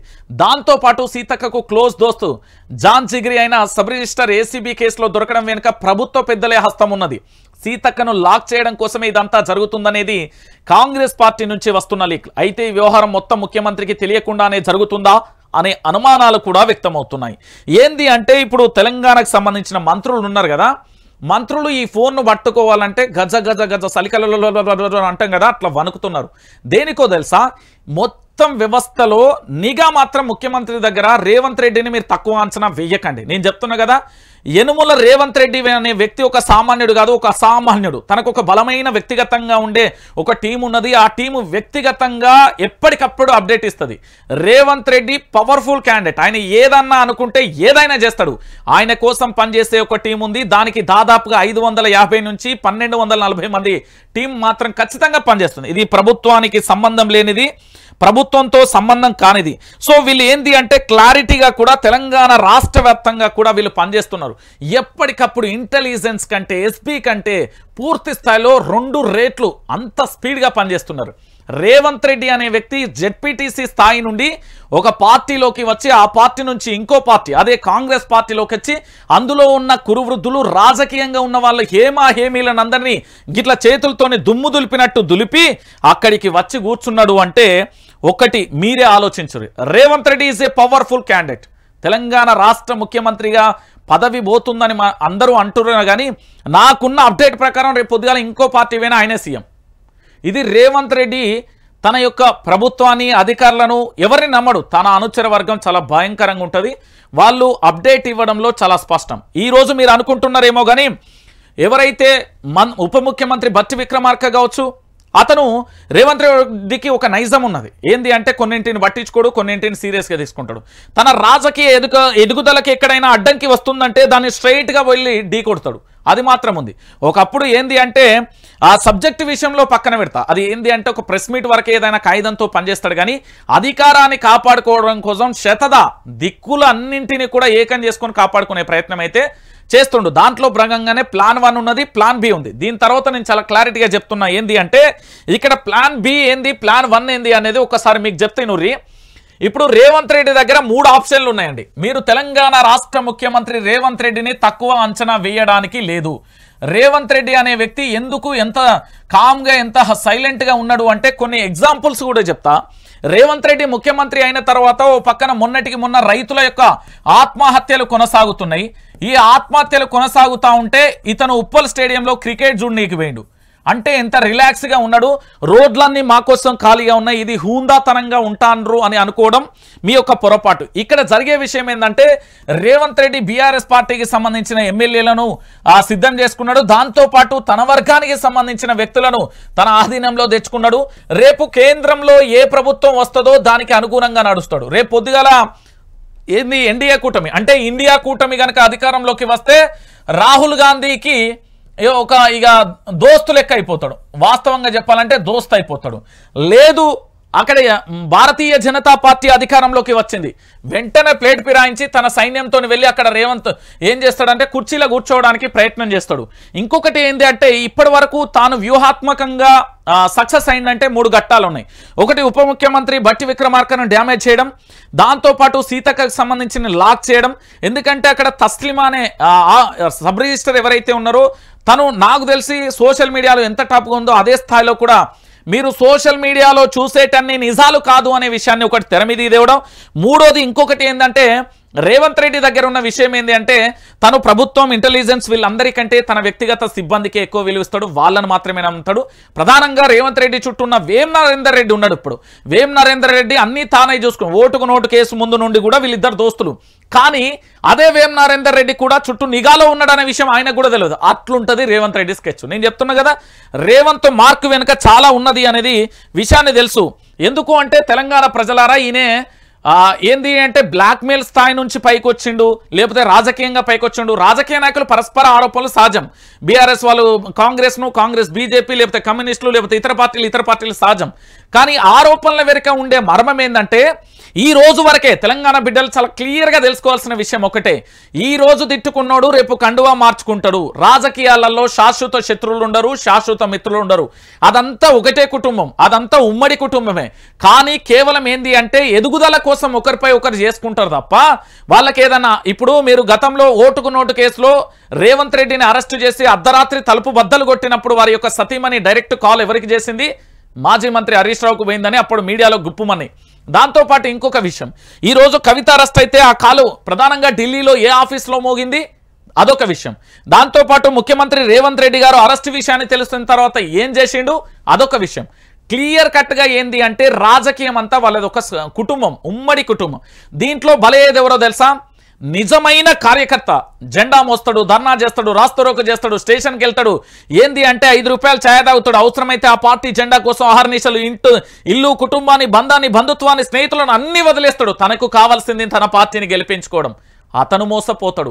పార్టీల పదవుల కోసం మేము వస్తున్నామంటే సామాన్యుడు ఎంత పోరాటం చేసినా కూడా సామాన్యుడు దక్కదు. ఇది వైఎస్ జగన్మోహన్ రెడ్డి పరిపాలనలో ఒక లారీ డ్రైవర్కో లేకపోతే ఒక సామాన్యుడికో ఇచ్చినట్టు ఇక్కడ ఇవ్వరు. ఇక్కడ ఏంది అంటే నీకు ఎన్ని ఫ్యాక్టరీలు ఉన్నాయి, ఎంత ఆస్తులు ఉన్నాయి, ఎన్ని వేల కోట్లు ఉన్నాయి అంటే మాత్రమే ఇస్తారు. ఇది ఒక్కటి గుర్తుపెట్టుకోరు. సో మొత్తానికి ఇక్కడ పొంగులేటి వాళ్ళ కొడుకును ఎందుకు అరెస్టు చేయించాలంటే దీంట్లో ప్రధానమైన వ్యూహం అయితే ఉన్నది. ఖచ్చితంగా కూడా ఇప్పుడు హర్షారెడ్డిని లాక్ చేయడం వెనుక ఈ వార్త దాదాపుగా ఫిబ్రవరిలో అయింది. ఫిబ్రవరిలో అయినాక కూడా ఇప్పటికీ కూడా ఇది ఇప్పుడు ఎందుకు బయటకు వచ్చింది అనేది చాలా చోట్ల కూడా ఆశ్చర్యం వ్యక్తం చేస్తున్నా. అందుకే నేను చెప్తున్నా, రేవంత్ రెడ్డి ఏంటంటే పిల్లి కళ్ళు మూసుకొని పాలు అవుతుంది అన్నట్టుగా రేవంత్ రెడ్డి పరిపాలనను రాష్ట్ర ముఖ్యమంత్రి రేవంత్ రెడ్డిని తక్కువ అంచనా వేయదు. అక్కడ ఏంది అంటే పద్మవ్యూహంలో చిక్కుకున్న అభిమన్యుల లెక్కనే పోరాటం చేస్తాడు. కానీ అది ఎప్పుడైనా కూడా అర్జునులా మారచ్చు. ఆ వ్యూహం తన దగ్గర ఉంది అనేది ప్రధానంగా కూడా జరుగుతున్నది. దీంట్లో ప్రధానంగా కూడా ఎప్పుడు ఏదైనా జరగవచ్చు అనేది కూడా చూడొచ్చు. మొత్తానికి ఇక్కడ ఎన్నో తారీఖు అంటే ఏప్రిల్ 3న, దాంతోపాటు ఏప్రిల్ 27వ తారీఖున కూడా ఇవన్నీ కూడా అంటే ఈ కేసుకు సంబంధించి మొత్తం చర్చ జరుగుతున్న తరుణం కూడా ఉంది. కానీ ఇప్పుడే ఎందుకు తెర మీదకి వచ్చింది అంటే మళ్ళీ అక్కడ ముఖ్యమంత్రి పక్కన ఉన్నప్పుడు మాత్రమే ఇవన్నీ వచ్చినాయి. అంటే దీంట్లో ఏదో మర్మం ఉంది అనే విషయాన్ని కూడా మీరు అందరూ గుర్తుపెట్టుకోరు. రేవంత్ రెడ్డి వెనుక ఉన్న ఒక అతీత బలమైన శక్తి ఏంది అనేది పార్లమెంట్ ఎన్నికల తర్వాత యావత్తు తెలంగాణ సమాజం చూస్తుంది అని నేను నమ్ముతున్నా. ఇక్కడ కేసీఆర్కు సంబంధించి ఇలాంటి రాజకీయం తను చేయడు, తనది వేరే. ఇగో చూడుర్రి, ఇక్కడ చాలా క్లియర్గా చెప్పారు. ఓహో పొంగులేటి ఇలా ఫిక్స్ చేశారా, స్మగ్లింగ్ కేసులో మంత్రి పొంగులేటి కొడుకు కాంగ్రెస్ అనుకూల మీడియాలోనే వరుస కథనాలు. ఇప్పటి వరకు చాలా మంది మీరు అనుకోవచ్చు ఈ ప్రభుత్వానికి వ్యతిరేకంగా అని మీరు అంటున్నారు, ప్రజల పక్షం అని నేనంటున్నా, విపక్షం అని నేనంటున్నా. ఈరోజు తమ అవసరాల కోసం ఒక పార్టీతో జతకట్టే పార్టీలు ఎన్నైనా ఉంటాయి. తన అవసరాలు, తన సీటు కోసం, తన అవసరాల కోసం పార్టీ మారే వాళ్ళు చాలా మంది ఉంటారు. కానీ మీడియా ఏంటి అంటే స్వతంత్రంగా తన ఎదుగుదల కోసం, ఆర్థిక ఇబ్బంది కోసం ఒక పార్టీకి సపోర్ట్ చేయొచ్చు గాక, కానీ అన్ని అలా చేస్తాయి అనుకుంటే మూర్ఖత్వం. ఇప్పుడు నరం లేని నాలిక 100 చెప్తుందండి, కానీ వాస్తవాలు ఏంది విచారణకు పోయిన తర్వాత, వాస్తవాలు తెలిసిన తర్వాత నోరెళ్ళ పెడితే ఏమొస్తుంది? అప్పటికి జరగాల్సిన నష్టం జరిగిపోతుంది, జరగాల్సిన అన్నీ జరుగుతుంది. నేను ఆ రోజు పోరాటం చేసిన 20,000 వీడియోలు వేసిన, ఇప్పుడు 40,000 వీడియోలు వేస్తా. ఇక్కడ నిజం ఏంటంటే నాది ఎప్పుడు విపక్ష ఎజెండా. ఎవడి మోకాళ్ళ దగ్గర పోలేదు, ఎవరిని భాంచమనేది లేదు. ఎందుకంటే మనం పుట్టిన రక్తం అసొంటిది, మనం బ్రతకాలి అన్న ఆలోచన అసలు. ఒంటరిగానే పోరాటం చేద్దాం, ఒంటరిగానే తల్లి కడుపులో నుండి ఒంటరిగానే వచ్చాను, భూతల్లి గర్భంలోకి కూడా ఒంటరిగానే పోతాం, కానీ పోరాటం ఒంటరిగానే ఉంటుంది. గుర్తుపెట్టుకోరు. ఇక్కడ ఇంకొక అసలు రహస్యం ఏంటంటే గుర్తుపెట్టుకోరు, ఇక్కడ చాలా క్లియర్ కట్ గా పొంగులేటి శ్రీనివాసరెడ్డి, బట్టి విక్రమార్క, సీతక్క అన్న వీళ్లకు గతంలోనూ వీళ్ళ మీద కూడా వీడియోలు చేసినామంటే సీతక్కకు ముందే హెచ్చరించిన, అక్క ఇట్లా జరగబోతుంది జర జాగ్రత్త. ఇక బట్టి అన్ననైతే పాపం నెత్తి మీద పెట్టుకున్నా, అన్నా నువ్వు జాగ్రత్త, పైలమే ఎప్పుడైనా నీకు జరగవచ్చు. ఎప్పుడు అంటే తను పాదయాత్ర చేస్తున్నప్పుడు అర్ధరాత్రి వేళ ఒక మంచం మీద, అంటే ఏసీ లేదు ఏది లేదు, టెంట్ కింద పాదయాత్రలో భాగంగా అక్కడ వండుకున్న నాకు చాలా బాధ అయింది. ఒక రాజకీయ నాయకుడు ఎట్లయినా తన పాదయాత్ర అయితే లగ్జరీ లైఫ్ వస్తుంది, ఆ మంచి ఏసీ కార్ వస్తుంది, అన్ని వస్తాయి, ఎందుకు ఇట్లా చేస్తుండో ఖచ్చితంగా భవిష్యత్తులో ఏదో జరగబోతున్నది అనేది ఖచ్చితంగా కూడా మీరందరూ గుర్తుపెట్టుకోరు తెలంగాణ బిడ్డలారా. కాంగ్రెస్ అనుకూల మీడియాలో వరుస కథనాలు. ఫిబ్రవరి 5వ తేదీనే చెన్నైలో కేసు నమోదైంది. ఫిబ్రవరి 5వ తారీఖు చెన్నైలో కేసు నమోదైంది. ఆల్మోస్ట్ ఇది మార్చి 8వ తారీఖు, అంటే దాదాపుగా మీరు గుర్తుపెట్టుకోరు ఒక నెల క్రితం నమోదైన కేసు. నెల రోజుల నుండి మంత్రి పొంగులేటి శ్రీనివాసరెడ్డి గారు ఖచ్చితంగా కూడా ఈ కేసును బయటికి రాకుండా చాలా జాగ్రత్త పడ్డారు. కానీ ఇది ఏ విధంగా వచ్చింది అనేది కూడా ఆలోచించాల్సి. ఈ కేసు నేను రేపు పొద్దుగాల ఉగాది రోజు చెప్పే కేసు. ఇది మంత్రి పొంగులేటి కుమారుడి కేసు. రేపు నేను చెప్తున్నాను, నా దగ్గర ఎవిడెన్స్ ఉన్నాయి, రేపు చెప్దాం అనుకున్నా. అంటే ఇంత త్వరగా ఎట్లా లీక్ అయింది అనేది కూడా ఒకసారి ఆలోచించరు. దీంతో పాటు ఏప్రిల్ 7న ఇగో తెలుగు న్యూస్ ఛానల్లో వార్తలు వచ్చినాయి. ఏప్రిల్ 7వ తేదీన పొంగులేటి కొడుకుపై పోటీ పడి మరీ ప్రచారం చేశారు. దీని వెనుక ప్రభుత్వ పెద్దలే ఉన్నారా? పాత కేసుపై ఇప్పుడు దేనికోసం హడావిడి? ఇప్పటికే అనుమానంతో బట్టి విక్రమార్కకు, ఇసుక లారీల పట్టివేతతో సీతక్కకు చెక్ రేవంత్ కంటే ముందే బీజేపీతో టచ్ లోకి పొంగులేటి. అందుకే మంత్రి పొంగులేటిని ఇలా ఫిక్స్ చేశారా? బీజేపీలోకి వెళ్తే బదనాం చేసేందుకు ప్లాన్ ఫిక్స్ చేశారంటే ఒకటి క్లియర్ కట్ గా ఇక్కడ జరిగే విషయం ఏంటంటే గీడ చెప్తా. కేసు ఇప్పటిది కాదు, అప్పుడెప్పుడో 3 నెలల కిందటి కేసు. ఖరీదైన గడియారాల స్మగ్లింగ్ కు సంబంధించింది. అది ఫిబ్రవరి 5వ తేదీన చెన్నై కస్టమ్ అధికారులు ఆ కేసును నమోదు చేశారు. దాంట్లో మంత్రి పొంగులేటి శ్రీనివాసరెడ్డి కొడుకు ఉన్నారు. విచారణకు రమ్మని సదరు అధికారులు సమన్లు కూడా ఇచ్చారంట. ఇష్యూ జరిగి 3 నెలలు దాటింది. కానీ ఉన్న పలంగా ఏప్రిల్ 7న తెలుగు మీడియా ఛానళ్ళన్నీ కూడా పొంగులేటి కొడుకు స్మగ్లింగ్ కేసులో పొంగులేటి కొడుకు హర్షారెడ్డి అంటూ వార్తలు ప్రసారం చేశారు. ప్రతిపక్ష పాత్ర పోషించే మీడియా రాసిందంటే ఓకే, కానీ కాంగ్రెస్ పెద్దలందరికీ కూడా, కాంగ్రెస్ పార్టీకి అనుకూలంగా ఉండే మీడియాలో కూడా పెద్ద పెద్ద బ్రేకింగ్లు, పెద్ద పెద్ద హల్చల్ వార్తలు పడడం వెనుక ఆశ్చర్యాన్ని గుర్తు చేసింది. అయితే దీంట్లో ఆశ్చర్యం ఏంటంటే ఆ పార్టీకి సంబంధించి ప్రధానమైన మీడియా ఏదైతే ఉందో అదే రాసింది. ఇప్పుడు విపక్షంగా నేను పోరాటం చేస్తున్నా, చలో రంజిత్ రాసిండంటే దాంట్లో ఒక నిజం ఉంటుంది, ఎందుకంటే అధికార పార్టీకి సంబంధించిన కేసును బట్టబయలు చేసిండని. కానీ దీంట్లో విషయం ఏంటంటే ఈ అధికార పార్టీకి సంబంధించిన బ్రేకింగ్ ప్లేట్లు, న్యూస్లు గంటలు కూడా రాయడం వెనుక ఆంతర్యం ఏంటి? ప్రభుత్వానికి వ్యతిరేకంగా ఒక వార్త కూడా ప్రచురించని న్యూస్ ఛానళ్లు, మీడియా సంస్థలు ఇప్పుడు ఏకంగా ఒక మంత్రి కొడుకు మీదనే ఎందుకు బ్రేకింగ్లు వేశాయనే అనుమానాలు తావిచ్చింది. అసలు ఏం జరిగిందనే అన్వేషణలో ఫైనల్ గా కూడా తేలింది ఏంటి అంటే మంత్రి పొంగులేటి అదే విధంగా చెక్కు పెట్టాలనేది జరిగింది. అయితే ఇక్కడ క్లియర్ కట్ గా 3 వ్యూహాలు ఉన్నాయి. రేవంత్ రెడ్డి దగ్గర ఉన్న అప్డేట్ ఏంటి అంటే, రేవంత్ రెడ్డి అనే వ్యక్తి నేను చెప్తున్నా కదా, ఎప్పటికైనా అస్త్రశస్త్రాలను తన దగ్గర సిద్ధం చేసుకుంటాడు. తనకు రాజకీయం బాగా ఏంది అంటే పునికి పుచ్చుకున్నాడు, తన వంట పట్టింది. ఈ రాజకీయం కాస్త డిఫరెంట్. కేసీఆర్దేమో రాజకీయం వేరు, రేవంత్ రెడ్డి రాజకీయం వేరు. ఇది ఏంది అంటే ఈయన దగ్గర ఒక చిన్న విషయం గుర్తుపెట్టుకోరి. సీతక్క మీ అందరికీ తెలుసు, ములుగు నియోజకవర్గానికి సంబంధించి ఆదివాసీ బిడ్డ, గిరిజన బిడ్డ. ఒక రాష్ట్రానికి సంబంధించి తనకి ఎంత పాపులారిటీ ఉంది, ఎంత ప్రజాదరణ ఉంది అంటే ప్రతి ఒక్క చిన్న పిల్లగాడి నుండి పండు ముసలి వరకు సోషల్ మీడియా చూసే వాళ్ళందరికీ తెలుసు. ఇక బట్టన్న గురించి పెద్దగా చెప్పాల్సిన అవసరం లేదు. కాంగ్రెస్ పార్టీ అంటే బట్టి అంటే కాంగ్రెస్ పార్టీ, అంతలా పోరాటం చేసిన వ్యక్తి. ఇక వీళ్ళిద్దరికీ సంబంధించి కూడా కాంగ్రెస్ పార్టీలో ఒక ఉన్నతమైన ప్రజలలో మంచి అభిప్రాయం ఉంది. దీన్ని ఏ విధంగా అంటే ఈ ప్రజలలో ఈ అభిప్రాయాన్ని ఎవడు తరాలొచ్చినా చరిత్ర వచ్చినా కూడా పూర్తి స్థాయిలో దీన్ని కనుమరుగు చేయదు. ఇప్పటి వరకు ప్రస్తుతానికి నేను చెప్తున్నా. అలాంటి దాంట్లో బట్టికి సంబంధించి యాదాద్రి ఇసుక లారీలు ఇప్పుడు ఇట్లా చేసి దాంతోపాటు పొంగులెట్టి. మరి వీళ్ళంతా ఏ జిల్లాకు సంబంధించిన వాళ్ళంటే ఖమ్మం జిల్లా వాసులే. ఐదరార్ ఖమ్మం వరంగల్ ఉమ్మడి వరంగల్ జిల్లా అంట. 1972లో ఏదైతే ఈ ఖమ్మం వరంగల్ జిల్లా అంతా కూడా ఉమ్మడిగా ఉండే దాని తర్వాత వేరైంది, అది మనకు తెలిసిన విషయమే. వీళ్ళందరికీ సంబంధించి ఎందుకు జరిగింది అంటే ఇక్కడ పబ్లిసిటీ ఉంది, ఇక్కడ పని చేస్తాడని ఉంది. ఈ పొంగులేటి శ్రీనివాసరెడ్డి వెనక గిట్లా మీరు మళ్ళీ గుర్తుపెట్టుకోరు, ఇట్లా చిటికేస్తే 25 మంది ఎమ్మెల్యేలు ఉన్నారు. ప్రస్తుతానికి ఈయన చేతిలో 22 మంది ఉన్నారు. ఇంకో 6 రెడీ అవుతారు. మొత్తం 28 మందికి చెక్కు పెట్టిండు. ఇదే కాంగ్రెస్ పార్టీ, మళ్ళీ వేరే పార్టీ అనుకుంటే అది తప్పు. మీరు అనుకున్నారు కదా 7,000 కోట్ల రైతు బంధు ఇక్కడ కాంట్రాక్టర్గా రాగానే ఇడిపించుకున్నాడు అనే ఒక ఆరోపణ కూడా ఉంది. ఇది మనం చెప్పాల్సిన అవసరం లేదు, రాష్ట్ర ముఖ్యమంత్రి చెప్పాలి. అయితే ఇక్కడ జరిగిన విషయం ఏంటంటే భారతీయ జనతా పార్టీకి సంబంధించిన ఎవరు నితిన్ గడ్కరీతోని కోమటిరెడ్డి వెంకటరెడ్డి టచ్లో ఉన్నాడు. నల్గొండ జిల్లా బిడ్డకు సంబంధించి ఆయనే నితిన్ గడ్కరీ సంబంధించి వాళ్ళిద్దరు టచ్లో ఉంటే పొంగులేటి శ్రీనివాసరెడ్డి నేరుగా కూడా అమిత్ షాకు టచ్లో ఉన్నాడు. వీళ్ళిద్దరూ టచ్లో ఉండడం వల్ల రేపు పార్లమెంట్ ఎన్నికలలో తెలంగాణలో గనక ఎన్నికల ఫలితాలు ఎట్లున్నప్పటికీ కూడా సెంట్రల్లో మాత్రం అంటే జాతీయ స్థాయిలో భారతదేశంలో గనక కాంగ్రెస్ ప్రభుత్వం మళ్ళీ ఒకసారి అధికారంలోకి వస్తే కామ్ డౌన్, ఎక్కడోళ్ళు అక్కడ గప్చుప్, నాకేం తెలియదు నేనేం తినలే, జై రేవంత్ అంటారు. ఒకవేళ గనక భారతీయ జనతా పార్టీ మళ్ళీ ప్రభంజనం సృష్టించిందనుకో పొంగులేటన్న జంపు, ఇంకా ముచ్చటే ఉండదు. పొంగులేటన్న ఒక్కడే పోతాడా అంటే కోమటిరెడ్డి వెంకటరెడ్డి కూడా జంపు. కోమటిరెడ్డి ఒకరే, వీళ్ళందరూ ముందు ఉంటారు కదా, నీ అమ్మ వీళ్ళతో నాకెందుకు లొల్లి, నేనే స్వయాన పెద్దన్న అని చెప్పిన మన ఎవరు దేశానికి సంబంధించిన ప్రస్తుత ప్రధాని నరేంద్ర మోడీ గారిని నేను పెద్దన్న అని పిలిచిన నేనే పోతా అని రేవంత్ రెడ్డి. ఇట్లా పోటీ మీద నడుస్తుంది. సీఎం పీఠం నాకెందుకు వద్దు అనే ఆందోళనలో పొంగులేటి. వీళ్ళిద్దరు ఏంటంటే వీళ్ళకి నిజంగా చెప్పాలంటే వీళ్ళకి దండం పెట్టాలి, ఏం తెలియదు, వాళ్ళు ఉత్తలే పసి హృదయాలు, కానీ బలైపోయి.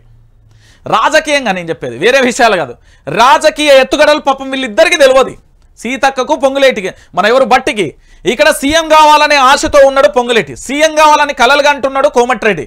వీళ్ళిద్దరూ ఎప్పటికైనా నాకు ఇబ్బంది అని ఫిక్స్ అయిపోయి ఏం చేసిల్లంటే ఒక్కొక్క స్టెప్లో ఒక్కొక్కరిని ఇరికించే ప్రయత్నం చేస్తున్నాను. నేను మళ్ళీ చెప్తున్నా, వైఆర్ టీవీ చూసే ప్రతి రాజకీయ నాయకుడికి వ్యూహాల కింద బలిగాకండి. ఇంకో 2 మంత్రులు నిర్దాక్షణంగా తెలంగాణలో బలిగాబోతున్నారు.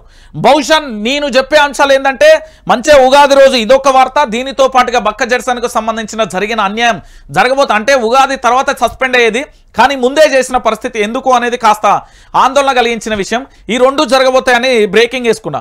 కానీ ముందుగానే ఇవన్నీ కూడా నిన్నటికి నిన్న ఏంది అంటే మనకు ఆల్రెడీ సమాచారం అందింది. ఏంది అంటే మన దగ్గరికి ఆధారాలు వచ్చినాయి. నేను చెప్పిన కదా, రేవంత్ రెడ్డి ఇంటెలిజెన్స్తోనో ఎస్బీతోనో నిఘా పెట్టాడు. క్లియర్ కట్ పోలీస్ వ్యవస్థను అసలు ఆయన ఉపయోగించాడు. ఆయన సొంత వర్గం ఉంటుంది. ఇట్లా ఏంటంటే ఇట్లా వచ్చిన జై రేవంత్ అనే వర్గం ఇక రేవంత్ రెడ్డి కోసం ఏమైనా చేస్తారు, అంత పిచ్చోళ్ళు. రేవంత్ రెడ్డి తెలంగాణ రాజకీయాలలో పవర్ఫుల్ క్యాండిడేట్. ఆయనను మించిపోతామంటే అది మీ ఎత్తుగడ. నేను చెప్తున్నా కదా, వీళ్ళకు కేంద్రంలో ఉంటే ప్రధాని నరేంద్ర మోడీ డైరెక్ట్గా అండదండ ఉంటేనే వీళ్ళు ఏమైనా చేయగలుగుతారు తప్ప రేవంత్ రెడ్డిని కాదని పోతే ఏమైనా జరగవచ్చు. కాబట్టి ఏం చేస్తాడంటే సొంత పార్టీకి సంబంధించిన మంత్రులన్నీ మీరు ఇంకొక విషయాన్ని కూడా గుర్తుపెట్టుకోవాలి. మన బీసీ బిడ్డ అని బీసీ నాయకులు అందరూ మొత్తుకుంటున్నారు కదా, పొన్నం ప్రభాకర్. ఈ రాష్ట్రంలో అక్కడ ఎంఆర్ఓ రికార్డ్ చేయదు, ఇక్కడ పొన్నం ప్రభాకర్ అన్న రికార్డ్ చేయడు. మరి ఆడియో ఎట్లా బయటకు వచ్చింది అనేది కూడా ఒకటి నెంబర్ 1 కీ పాయింట్ గుర్తుపెట్టుకోరు. అది పొన్నం ప్రభాకర్ అన్నకి సంబంధించి ఏదైనా ఇష్యూస్ జరిగితే ఇట్లా బల్లగుద్ది ఏదైనా జరిగింది అంటే అది ఎంబటే కూడా ప్రజల్లోకి వచ్చింది. ఎట్లొచ్చింది అంటే మంత్రులందరినీ కూడా తన ఆధీనంలో పెట్టుకున్నాడు రేవంత్ రెడ్డి. రేవంత్ రెడ్డి గ్రిప్ ఏంటంటే తను అధికారం కోసం ఏమైనా చేస్తాడు, తను శాశ్వతంగా రాజకీయాలలో ఉండాలి అనుకుంటున్నాడు. ఇంకొకటి ఏంటంటే తనకున్న వ్యూహం ప్రకారం మనకు అందిన విశ్వసనీయ వర్గ సమాచారం ప్రకారం ఏంది అంటే మే నెల వరకు ఎన్నికల కోడ్ అయిపోయే వరకు రాజకీయాలను సెటరైట్ చేసుకుంటాడు. దాని తర్వాత వైఎస్ఆర్ పరిపాలన మరిపించేలా చేద్దామని ఆయన ఆశలో ఉన్నాడు. ఒక వ్యూహం అవుతున్నది. కానీ విషయం ఏంటంటే ఆయనకు పై విషయాలు మాత్రమే తెలుసు, లోతుగా అధ్యయనం చేయడు, వాస్తవాలు ఏందో తెలుసుకునే లోపు ఆయన అధికారం ఉంటుందా పోతుందా, ఇట్లా ఎవరైనా బలి చేస్తారా అని అందరినీ ఒక్కొక్కరిని కూడా చేస్తున్న ఏంది అంటే బలి చేస్తున్న పరిస్థితి కనబడుతుంది. సో చూసిరు కదా, ఇది కాంగ్రెస్ వార్. కాంగ్రెస్ లో కల్లోలం కొనసాగుతున్న యుద్ధం. దీన్ని ఆపనీకి ఎవ్వరూ లేరు. దీనికి కేవలం మొదలు పెట్టింది రేవంత్ రెడ్డి, ఎండు చేసేది కూడా రేవంత్ రెడ్డి. Coming soon. నేనేందంటే రేపు పండుగ ఉగాది పచ్చడి లెక్క మంచిగా చెప్దాం అనుకున్నా, కానీ అన్ని బట్టబయలు చేసేసిళ్ళు. ముందుగా లీకులు ఎందుకు ఇచ్చిల్లంటే చెప్పినా కదా, మన ఫోన్ వాళ్ళ చేతుల్లోనే ఉంది, మనం హలో అంటే వాళ్ళే అయిన పడతాయి. సో మన నిఘా అని తిన్నారు. రేపు ఇంకొక 4 ముచ్చట్లు ఇద్దామంటే ఆల్రెడీ ప్రిపేర్ అయ్యి రేపు ఇంకొక సస్పెన్స్ కూడా ఉండకపోవచ్చు, లేదా బక్క జెర్సన్ మీద ఆ సస్పెన్స్ ఎత్తివేయచ్చు. కానీ ఏదో ఒకటైతే జరుగుతుంది. తెలంగాణలో నేను చెప్పిన కదా, రేవంత్ రెడ్డి ఏదో మొదలు పెడుతుండు అని చెప్పిన దాంట్లో 2 నిజమైనవి. ఒకటి ఏంటి అంటే తాను రాగానే పూర్తి స్థాయిలో తన యొక్క పరిపాలనకు సంబంధించి ముందుగా వెళ్తున్న పరిస్థితి కనబడింది. కానీ దీంట్లో ఏంటి అంటే ఎవరికి అర్థం కాకుండా ఫోన్ ట్యాంపరింగ్ అనే విషయాన్ని కరెక్ట్ 100 రోజులు ముగిసిన తర్వాత తెర మీదకి తెచ్చిండు. అది తాను ఏంది అంటే ఏ టైంకి ఎవరిని ఎట్లా ఇరికేయాలి, ఎట్లా చేయాలి అనేది ఒకటి సక్సెస్ అయిండు. రెండోది ఇంకోటి ఏం చేసిండంటే బీఆర్ఎస్ పార్టీకి సంబంధించిన ఎమ్మెల్యేలు అందరినీ లాగే ప్రయత్నం చేసిండు. ఇక మూడోది ఏంటంటే ఇవన్నీ చేసే ప్రయత్నంలో పక్కన రాహుల్ గాంధీతో మంచిగా ఉంటూ ఇంకో పక్కన ప్రధాని నరేంద్ర మోడీతో కూడా సన్నిహితం. ఈయన మూలాలు ఏంది, ఆర్ఎస్ఎస్, ఏబీవీపీ ఇతరత్ర మూలాలు ఉన్నాయి కదా క్యాంపస్ నుంచి. సో ఈ బీజేపీ మూలాలు ఉన్నాయి కాబట్టి అటు కూడా సన్నిహితంగా ఉండే ప్రయత్నం చేసిండు. ఈ రెండింటితోని ఏదైనా జరగచ్చు అనేది మొదటి అంశం. సో ఇది కాంగ్రెస్ లో కల్లోలం కొనసాగుతుంది. దాంతో పాటుగా నాకు బహుశా ఉన్నత సమాచారం ప్రకారం ఎన్నికల కోడ్ తర్వాత చాలా మంది మంత్రులకు వేటు పడబోతుంది అనే కూడా విశ్వసనీయ వర్గాల సమాచారం అయితే అందుతుంది. అది ఏం జరుగుతుందో కూడా తెలియని పరిస్థితి. ఇక రేవంత్ రెడ్డికి సంబంధించి తెలంగాణ ప్రజలకు కొన్ని ప్రశ్నలు పంపించారు. జనం ప్రశ్నలు, రేవంత్ బూతులు. ఏం జరిగింది? కాంగ్రెస్ పార్టీ దరిదాపుగా ఈ రోజుకు అధికారంలోకి వచ్చి 120 రోజులు అయిపోయింది. 100 రోజులలో 6 గ్యారంటీలు, 6 గ్యారంటీలలోని 13 అంశాలు. సరే 100 రోజులలో ఏ ప్రభుత్వం నెరవేర్చదు. మరి ఏ విధంగా ఆలోచన తీసుకొచ్చు? అరే డిసెంబర్ 9వ తారీఖున ఓ రైతన్న గిట్లెళ్ళి గట్ల పోయి బ్యాంకులో తెచ్చుకో అంటే ఈ రోజు అదే రైతన్నకు గట్లచ్చి బ్యాంకుల్లో నోటీస్ ఇచ్చిపోతుర్రు. కన్నీళ్లతోని, ఆవేదనతోని వాళ్ళ పంటలు ఎండిపోతా ఉంటే కరెంటు రాక, నీళ్లు లేక కన్నీళ్ళ ఆవేదనకు గురవుతున్నాడు నా రైతన్న. ఈ రోజు తెలంగాణ ప్రజలు కొన్ని రేవంత్ రెడ్డికి ప్రశ్నలు పంపించరు. ప్రశ్నలేంటి, రేవంత్ రెడ్డి ఏమన్నాడు ఒక్కసారి మీ అందరి కోసం జర చూడుర్రి. కాంగ్రెస్ పార్టీ అధికారంలోకి వచ్చి 120 రోజులు అవుతుంది. ఈ నేపథ్యంలో కాంగ్రెస్ ఇచ్చిన హామీల అమలుపై ప్రతిపక్షాలు ప్రజలు నిలదీస్తున్నారు. రుణమాఫీ ప్రధానంగా కూడా ఓటు పడింది ఇక్కడే. కాంగ్రెస్ పార్టీకి ఓటు పడింది ఎక్కడ అంటే రుణమాఫీ. 6 గ్యారెంటీలను చూసి ఎవ్వడేయలే ఓటు. మార్పు తప్ప 6 గ్యారెంటీలో కాంగ్రెస్ మేనిఫెస్టోను చూసి ఒక్కరు కూడా ఓటేయలే. ఇది క్లియర్ కట్. కాంగ్రెస్ మేనిఫెస్టోను చూసి ఎవరు ఓటేయలే. కానీ ఇక్కడ జరిగింది ఏంది, రుణమాఫీ, పంటల నష్టపరిహారం ఎప్పుడు ఇస్తారని అడుగుతున్నారు. అయినా కూడా సీఎం రేవంత్ రెడ్డి మాత్రం ఆ ప్రశ్నలకు సమాధానం కూడా ఇవ్వలేని పరిస్థితి కనబడుతుంది. సో ఇక్కడ ఏంటి అంటే కానీ ప్రెస్ మీట్లలో ఆయన సహచర మంత్రులు బూతులతో రెచ్చిపోతున్నారు. దీంతో ఓ నెటిజన్ రేవంత్ రెడ్డిని ప్రశ్నలు అడగమన్నారు. ఇది తెలంగాణ రాష్ట్ర వ్యాప్తంగా ఉన్న 4 కోట్ల మంది ప్రజలలో మీరిచ్చిన హామీలు అమలు కాకపోవడంతో వాళ్ళు డైరెక్ట్ గా కూడా అడుగుతున్న ప్రశ్న. రేవంత్ రెడ్డి గారు మీలో పవర్ఫుల్ ఏంది అంటే ఒక సామ్రాజ్యాన్ని సృష్టించు. నేనేమని చెప్తున్నా అంటే అప్పుడు నిజాం పాలనలో గనక రజాకార్ అనే ఒక వ్యవస్థ ఉంది కదా, అంటే వాళ్ళు అప్పుడు దుర్మార్గాలు చేసిలా ఏం చేసిలా ఇది పక్కన పెడతా. ఇప్పుడు రేవంత్ రెడ్డికి కూడా అలాంటి ఒక సైన్యం ఉంది. దాన్ని రజాకారాన్ని పేరు పెట్ట. ఎందుకు అంటే ఆయన కోసం పనిచేసే టీం, తన వ్యక్తిగతంగా తన ఎదుగుదల కోసం, తన యొక్క అభివృద్ధి కోసం పనిచేసే ఆయన ఆత్మ అనుకుంటా. నేను రేవంత్ రెడ్డి కోసం పనిచేసే ఆత్మ, ఆ టీం పేరు. వాళ్ళు పనిచేస్తూ ఉన్నారు కదా. మరి ఇన్ని ప్రశ్నలు వచ్చినాయి, ప్రజలు ప్రశ్నలు అడుగుతున్నారు. రేవంత్ రెడ్డి సమాధానాలు అంటూ ఇది సోషల్ మీడియాలో పోస్టులు రాసుకొచ్చిలు. ప్రస్తుతం ఇది సోషల్ మీడియాలో వైరల్ అవుతుందో లేదో నా భయంకరమైన వైరల్ అవుతుంది. అయితే మీ దాకా వచ్చిందో రాలేదో నాకు తెలియదు. ఎందుకంటే యనుమల రేవంత్ రెడ్డి అని కాంగ్రెస్ పార్టీకి సంబంధించిన రాష్ట్ర ముఖ్యమంత్రి వైఆర్టీవీ చూస్తాడు కాబట్టి అడగమన్నారు. ఇక చూడుర్రి, రుణమాఫీ ఎప్పుడు అని జనమడిగిరు. రేవంత్ రెడ్డి ఏమన్నాడు, పండబెట్టి తొక్కుతా అన్నాడు. ఈ పండబెట్టి తొక్కుతా అని చెప్పినప్పుడు దీనికి సమాధానం ఉన్నదా లేదు కదా, ఒక్కసారి మీరే ఆలోచించండి. తెలంగాణ ప్రజలారా ఒకసారి మీరే చూడుర్రి. ఇది తెలంగాణ ప్రజలు అడిగేది. జనం రుణమాఫీ ఎప్పుడు, రేవంత్ పండబెట్టి తొక్కుతా నెంబర్ 1. నెంబర్ 2 జనం బోనస్ ఎప్పుడు ఇస్తావు, రేవంత్ పేగులు మెడలో వేసుకుంటా. నెంబర్ 3 జనం ఎండిపోయిన పంటలకు పరిహారం ఎప్పుడు, రేవంత్ రెడ్డి. ఇక ఇది నేను ఇది చదవలేను, ఇది పక్కకు. ఇగో ఇంకొకటి అంటే ఇక ఆడబిడ్డలకు 2500 ఎక్కడ, ఇగో ఇది కూడా బూతే. సో నేను చదవలేను. నిరుద్యోగుల భృతి ఏమైంది, 100 అడుగుల లోతున బొంద పెడతా. జనం పెన్షన్ ఎప్పుడు పెంచుతావు, జైల్లో చిప్పకూడు తినిపిస్తా. రైతు బంధు ఏది, కోమటిరెడ్డి చెప్పు తీసి కొడతా. జనం నేతన్నలకు బకాయిలు ఇవ్వరా? కేకే మహేందర్ రెడ్డి. నిరోధులు అమ్ముకోండి జనం, ఉద్యోగాలు ఏవి సారి? ఇది బూతే, ఇది నేను మాట్లాడ. సో ఇందులో బూతులు కూడా చాలా ఉన్నాయి కాబట్టి మనం మాట్లాడం. సో మొత్తానికి రేవంత్ రెడ్డి గారు మీరు మాట్లాడే భాషను మార్చుకోవాలి. మీరు మాట్లాడే భాషను కనుక మార్చుకోకపోతే రాజకీయంగా భవిష్యత్తు ఉన్న వ్యక్తివి, అన్ని రకాలుగా కూడా అంటే రేపు భవిష్యత్తులో ఎదుగుదల వ్యక్తివి, నీకు అన్యాయం జరగబోతుంది. జర పైలం రైట్. ఇక దీనితో పాటుగా ఇంకొక ప్రధానమైన అంశం ఏంది అంటే ఇగో ఇది చాలామంది అప్పుడు వాడిల్లు కదా, ఏంది పాపమ్మ ఏపూరి సోమన్న కానీ చాలామంది కూడా కొన్ని పాటలు పాడింది. ఇప్పుడు ఏం పాటలు పాడతారో తెలుసా తెలంగాణ ప్రజలారా? ఇప్పుడు తెలంగాణలో రేవంత్ రెడ్డి మీద కొన్ని పాటలు, గుంపు మేస్త్రి అనే ఓ పాట వచ్చింది, సుక్కరాం నర్స్ అన్న పాట వాడిను. దాంతోపాటు చాలామంది కూడా పాటలు రిలీజ్ చేయాలి. ఇప్పుడు తెలంగాణ ప్రజల్ని చైతన్యపరచాల్సిన బాధ్యత కళాకారుల మీద ఉంది, రచయితల మీద ఉంది, అందరి మీద ఉంది. ఇక ఏంది మొత్తానికి ఏం జరిగిందో చూడండి. గ్లోబలెస్ హిట్లర్ మంత్రివర్గంలో కీలకమైన వ్యక్తి, అసలు నిజాన్ని దాచిపెట్టి అబద్ధాన్ని ప్రచారం చేయడంలో, జనాన్ని అటువైపుగా డైవర్షన్ చేయడంలో ఆయనకు మించిన వారే లేరు. ఇప్పుడు గ్లోబల్స్ పేరు ప్రపంచ రాజకీయాలలో ఎక్కడో ఒక చోట వినబడుతూనే ఉంది. ఇప్పుడు రాష్ట్రంలో ఆయన మించిన వ్యక్తులు అధికారంలో ఉన్నారు. 120 రోజుల పాలనలో చేసింది ఏమీ లేకపోయినా, ఇచ్చిన హామీలు నెరవేర్చలేకపోయినా, ఏదో చేశానంటూ ప్రచారం జరుగుతుంది. ఆ పాలనలో అటర్ ఫ్లాప్ అయిన జనం దృష్టిని దానిపై పడకుండా డైవర్షన్ పాలిటిక్స్ చేస్తూ ఏంది ఆ కుర్చీ మీద కూర్చోసాగారు. మంచి కులాసాగా కుర్చీ మీద కూర్చున్నారు. పాలన అంటే ఇదే అన్నట్టుగా వ్యవహరిస్తుంది రేవంత్ రెడ్డి సర్కార్. జనంలో చర్చ జరగకుండా డైవర్షన్ స్కీమ్స్ అనే దానికి చక్కగా ఎగ్జిక్యూట్ చేస్తున్నారు. ఎట్లా చేస్తున్నారో తెలుసా? ఆడ మహిళలకు ఆటో డ్రైవర్లు ఆత్మహత్య చేసుకుంటుంటే ఉచిత బస్. దాని తర్వాత ఏంది తెలంగాణ రైతాంగానికి సంబంధించిన రైతు బంధు అడిగితే పూర్తి స్థాయిలో ఏం చేసిండు? ఇగో పలానా మంత్రి లంగ పని చేసిండు, ఇగో పలానా మంత్రి దొంగ పని చేసిండు, వీళ్ళ శాఖలో ఇన్ని కోట్ల అవినీతి, ఇగో కాళేశ్వరం దొంగ అని చెప్పారు. డైవర్షన్. మళ్ళీ ఇప్పుడు ఏం జరుగుతున్నది? రైతు పంటలు ఎండిపోతున్నాయి, అన్నీ జరుగుతూ ఉంటే phone tampering breaking news, phone tampering. ఇది తెలంగాణలో జరుగుతున్నది.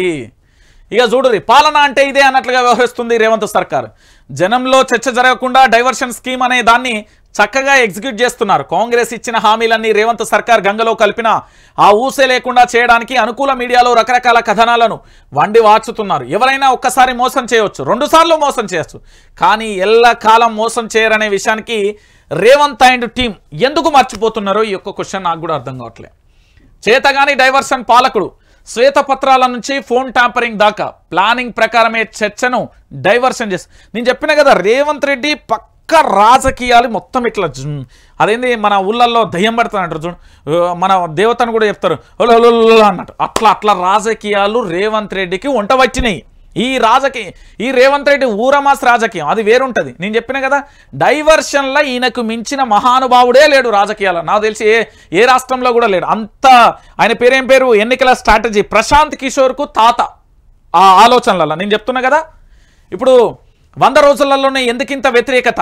కేవలం 100 రోజులలో ఒక రాష్ట్ర ముఖ్యమంత్రి వ్యతిరేకత రావడం బహుశా నేను ఈ 15 ఏళ్ల కాలంలో చూసింది ఈయనని. 100 రోజులలో అసలు నిజంగా చెప్తున్నా, కల్వకుంట్ల చంద్రశేఖరరావు ఈ విషయం అసలు నేను చెప్పుడే మర్చిపోయినా. ఇది మీరు వినాలి, ఇది చాలా ఇంపార్టెంట్ విషయం. కేసీఆర్ అనే వ్యక్తి 20 సంవత్సరాల పాటు సీఎం సీట్లో కూర్చోవాలి.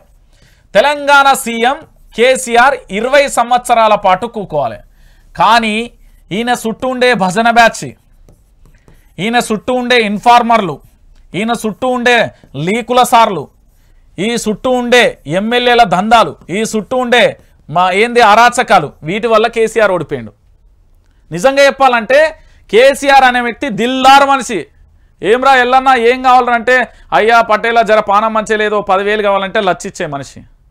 ఏమన్నా ఈ కష్టం వచ్చింది పోలీసు వాళ్ళు అరెస్ట్ చేస్తారా, ఏం చేస్తారా వాడు పోదాం పానే దిల్దార్ మనిషి కేసీఆర్. కానీ కేసీఆర్ మాత్రం ఈ చుట్టూ ఉండే వ్యవస్థ నిండా ముంచింది. అందుకే కల్వకుంట్ల చంద్రశేఖరరావు అందరు అంటారు తాగుతాడు, 10 దాకా వండుకుంటాడు. కేసీఆర్ అనే వ్యక్తి 5 గంటలు లేస్తాడు, మబ్బులు 5 గంటలు లేస్తాడు. 3 గంటల పాటు మనకు జిల్లాలలో మనకు కనిపించని పేపర్ కూడా ఆయన టేబుల్ మీద ఉంటుంది. అంత మొత్తం చదువుతాడు 3 గంటల పాటు దాదాపుగా 18 పేపర్లు చదువుతాడట. నాకు తెలిసిన అయితే కొన్ని పేపర్లే ఉన్నాయి. మరి కేసీఆర్ అంతా మొత్తం పేపర్లన్నీ చదువుతాడు. పొద్దున 5 గంటలు లేచి అన్ని పేపర్లు చదివే వ్యక్తి ఎందుకు ఓడిపోయిండు? ఏ స్ట్రాటజీ అంటే, ఒకటి రైతు బంధు 7,000 ఉన్నాయి చూడు, ఈ 7,000 కోట్లు ఏవైతే ఉన్నాయో ఇది పడితే ఇంకో 10 సీట్లు వచ్చేది. ఇంకొకటి ఏంటంటే ఈయన చుట్టూ ఉన్న వాళ్ళే ఎవరో లీక్ చేసిల్లు అనేది ప్రస్తుతానికి అనుమానాలను వ్యక్తం చేస్తున్నది. మరి వాళ్ళ ఇంట్లో వ్యక్తులా బయట వ్యక్తులా మనకు సంబంధం లేదు. కేసీఆర్ ఓటమి మాత్రం చాలామంది జీర్ణించుకోలేరు, కొంతమంది పండుగ చేసుకుంటారు, అది వేరే వర్గాల్లో ఉంటాయి. వ్యతిరేకం ప్రతికూల ఇది కామన్. కానీ కేసీఆర్ తనంతట తానే స్వయంకృత అపరాధం జరిగిందని ఒప్పుకోకపోయినా నేనైతే చెప్తున్నా ఒప్పుకోవాల్సిందే. అందుకే కేసీఆర్ సార్ సైలెంట్గా ఉన్నాడు. కానీ ఏదో జరుగుతుంది కేసీఆర్ చుట్టూ, ఇప్పటికీ నాకు అనుమానాలు తావిస్తున్నాయి. ఏదో జరుగుతున్నది కేసీఆర్ చుట్టూ, అది ఏంది అనేది మనం కూడా ఇప్పటికీ కూడా తెలియదు. కానీ దాన్ని జర జాగ్రత్తగా చుట్టూ ఉండేటోళ్ళు ఎవరైనా పర్వాలే, జాగ్రత్తగా ఇప్పటికైనా కేసీఆర్కు ఈ సమాచారాన్ని అందజేయాలి. కేసీఆర్ చుట్టే ఏదో భూకంపం ఉన్నది, దాన్ని బట్టబయలు చేసుకోరు. తెలంగాణ ఉద్యమంలో కేసీఆర్ నిజంగా చెప్తున్నా కదా, గిన్నిసార్లు కలవచ్చు నేను. కేసీఆర్ అనే వ్యక్తి ప్రజలతో కలిసేటోడు, ప్రజలతో మమేకమైన ఉద్యోగ సంఘాలు, ఆ సంఘాలు, ఈ సంఘాలు, మేధావులు, వాళ్ళు ఇలా బబ్బా ఏం కలిసేది.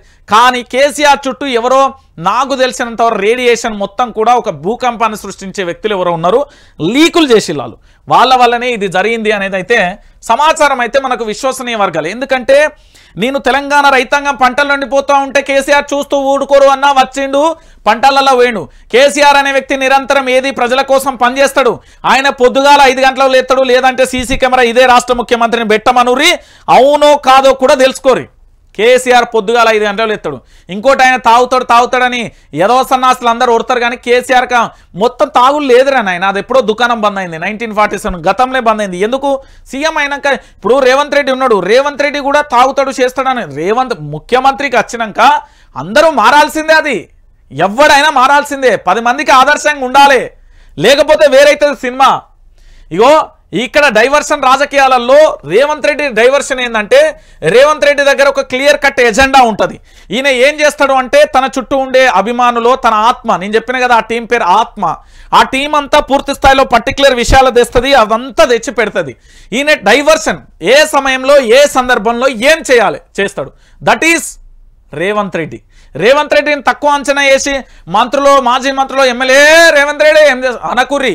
నేనేం చెప్తున్నానంటే పక్కా ఆధారాలతోని అన్నింటినీ కూడా మీరు ప్రెస్ మీట్ పెట్టినా చాలా జాగ్రత్త పెట్టాలి. ఎందుకు అంటే ఇప్పుడు మనం విపక్షం, ప్రజల కోసం పోరాటం చేయాలి, ప్రజల బాటలు ఉండాలి, నిరంతరం ప్రజల కోసమే ఉండాలి. మనం ఉన్నా లేకున్నా పుట్టింది ఎప్పుడైనా ఎవడైనా ఒడిచేదే, శాశ్వతం ఈ భూమి మీద ఉంటానని నేనేం బాండ్ రాసుకొచ్చుకోలే, మీరు బాండ్ రాసుకొచ్చుకోలే, ఎవరు రాదు. ఉన్నన్ని రోజులు ఈ సమాజానికి ఎంతో కొంత మంచి జరగాలి మన వల్ల అనేది మన పోరాటం అంతే. కానీ ప్రజల పక్షాన ఉండి నేను చెప్తున్నా కదా, రేవంత్ రెడ్డి సీఎం కుర్చీ కంటే విపక్షాల కుర్చీ చాలా పవర్ఫుల్. ఇది దేశంలో ఎక్కడైనా తెలుస్తుంది. కూసో అంటే కూకోవాలని, నిలబడాలంటే నిలబడ. ఎవరి వల్ల? అది విపక్షాలు. అందుకే నేను విపక్షాలను జాకీలు పెట్టి అన్ని పెట్టి లేపుతున్నా. ఎందుకంటే వాళ్ళకు భరోసా ఉండాలి. మేము చేస్తా ఉన్నాం, తెలంగాణ ప్రజల్లోకి కూడా వెళ్తుంది, పోవాలి. పోతే ఏమవుతుంది అంటే ప్రభుత్వం కూడా అద్భుతంగా పనిచేస్తుంది. ఇప్పుడు ఒక విపక్ష పార్టీకి సంబంధించిన వ్యక్తి ఒక లేఖ రాసిండు, ఎవరికి? రాష్ట్ర ముఖ్యమంత్రి గారికి. లేఖ రాయంగానే ఏమిటే దానికి రిప్లై రావాలి. That is powerful politics. అప్పుడు విపక్షం అద్భుతంగా పనిచేస్తుందని అర్థం. అట్లా రాలేదు, ఇక వేస్ట్. మరి అట్లా రావడం కోసం ప్రయత్నం. తెలంగాణ ప్రజలకు ఏదైనా అన్యాయం జరిగితే పలానా పార్టీ వాళ్ళు వస్తారా ఇక్కడికైతే నీ అమ్మ చినిగి చాట చేస్తాడు, విపక్షం వాడు వస్తాడు, అనవసరంగా పెట్టుకోకుర్రా అని చెప్పాలి.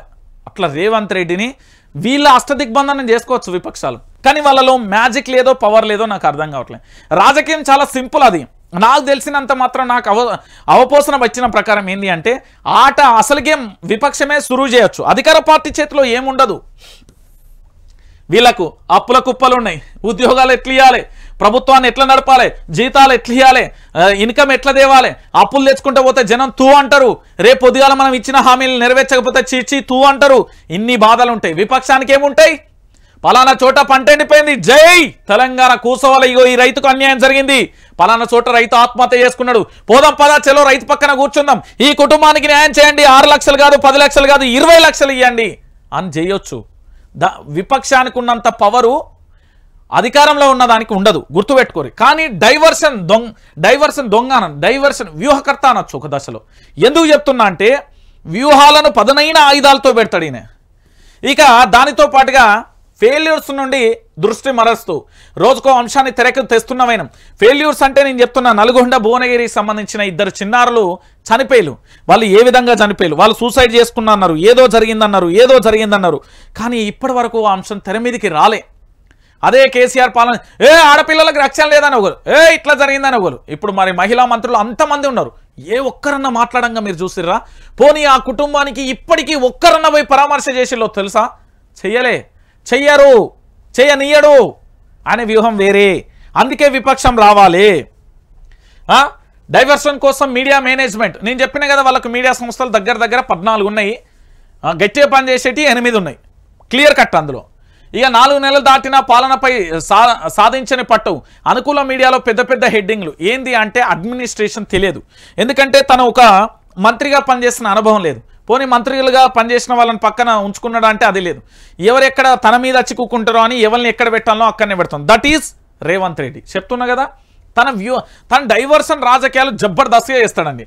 రాష్ట్రంలో 6 గ్యారంటీలు మించిన డైవర్షన్ పాలిటిక్స్ అనే పథకం పకడ్బందీగా అమలవుతుంది. ఏంటి అందులో? రేవంత్ రెడ్డి అధికార పీఠంపై కూర్చున్నప్పటి నుంచే దీన్ని అమలు చేస్తున్నారు. ఎక్కడ అంతరాయం లేకుండా ప్రజల్లోకి పక్కాగా తీసుకెళ్తున్నారు.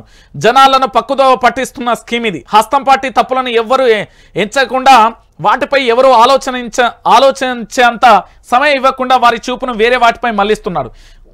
ఈ పథకాన్ని చాలా వ్యూహాత్మకంగా అమలు చేస్తుంది రేవంత్ రెడ్డి. ఆయనకు మెయిన్ స్ట్రీమ్ మీడియా అన్ని రకాలుగా ఇస్తున్న సహాయ సహకారాలతోనే ఆ ప్రభుత్వం విజయవంతంగా అమలవుతుంది. ఎట్లా? రైతుల ఆత్మహత్యలు, రైతు బంధు, రుణమాఫీ, మహిళలకు ఇస్తానన్న డబ్బు, వృద్ధులకు ఇస్తానన్న పింఛను, ఒక్కటంటే ఒక్కదాని మీద కూడా మీడియాలో చర్చ లేదు. ఇది ముఖ్యమంత్రి రేవంత్ రెడ్డి గారి 4 నెలల పాలన. 5వ నెలలకు అడుగు పెట్టిన కాంగ్రెస్ సర్కారు ఈ ఫెయిల్యూర్ను కప్పిపుచ్చుకునేందుకు నానా తంటాలు పడుతున్నారు. రేవంత్ రెడ్డి ప్రభుత్వం అధికారంలోకి రాగానే శ్వేతపత్రంలో హడావిడి చేసింది. అసెంబ్లీలో గత ప్రభుత్వం చేసిన అప్పులు, ఇరిగేషన్ ప్రాజెక్టులపై శ్వేతపత్రాల పేరుతో చర్చలు జరిపారు. డైవర్షన్ కింగ్, డైవర్షన్ కా బాస్, డైవర్షన్ కా బాప్ రేవంత్ రెడ్డి.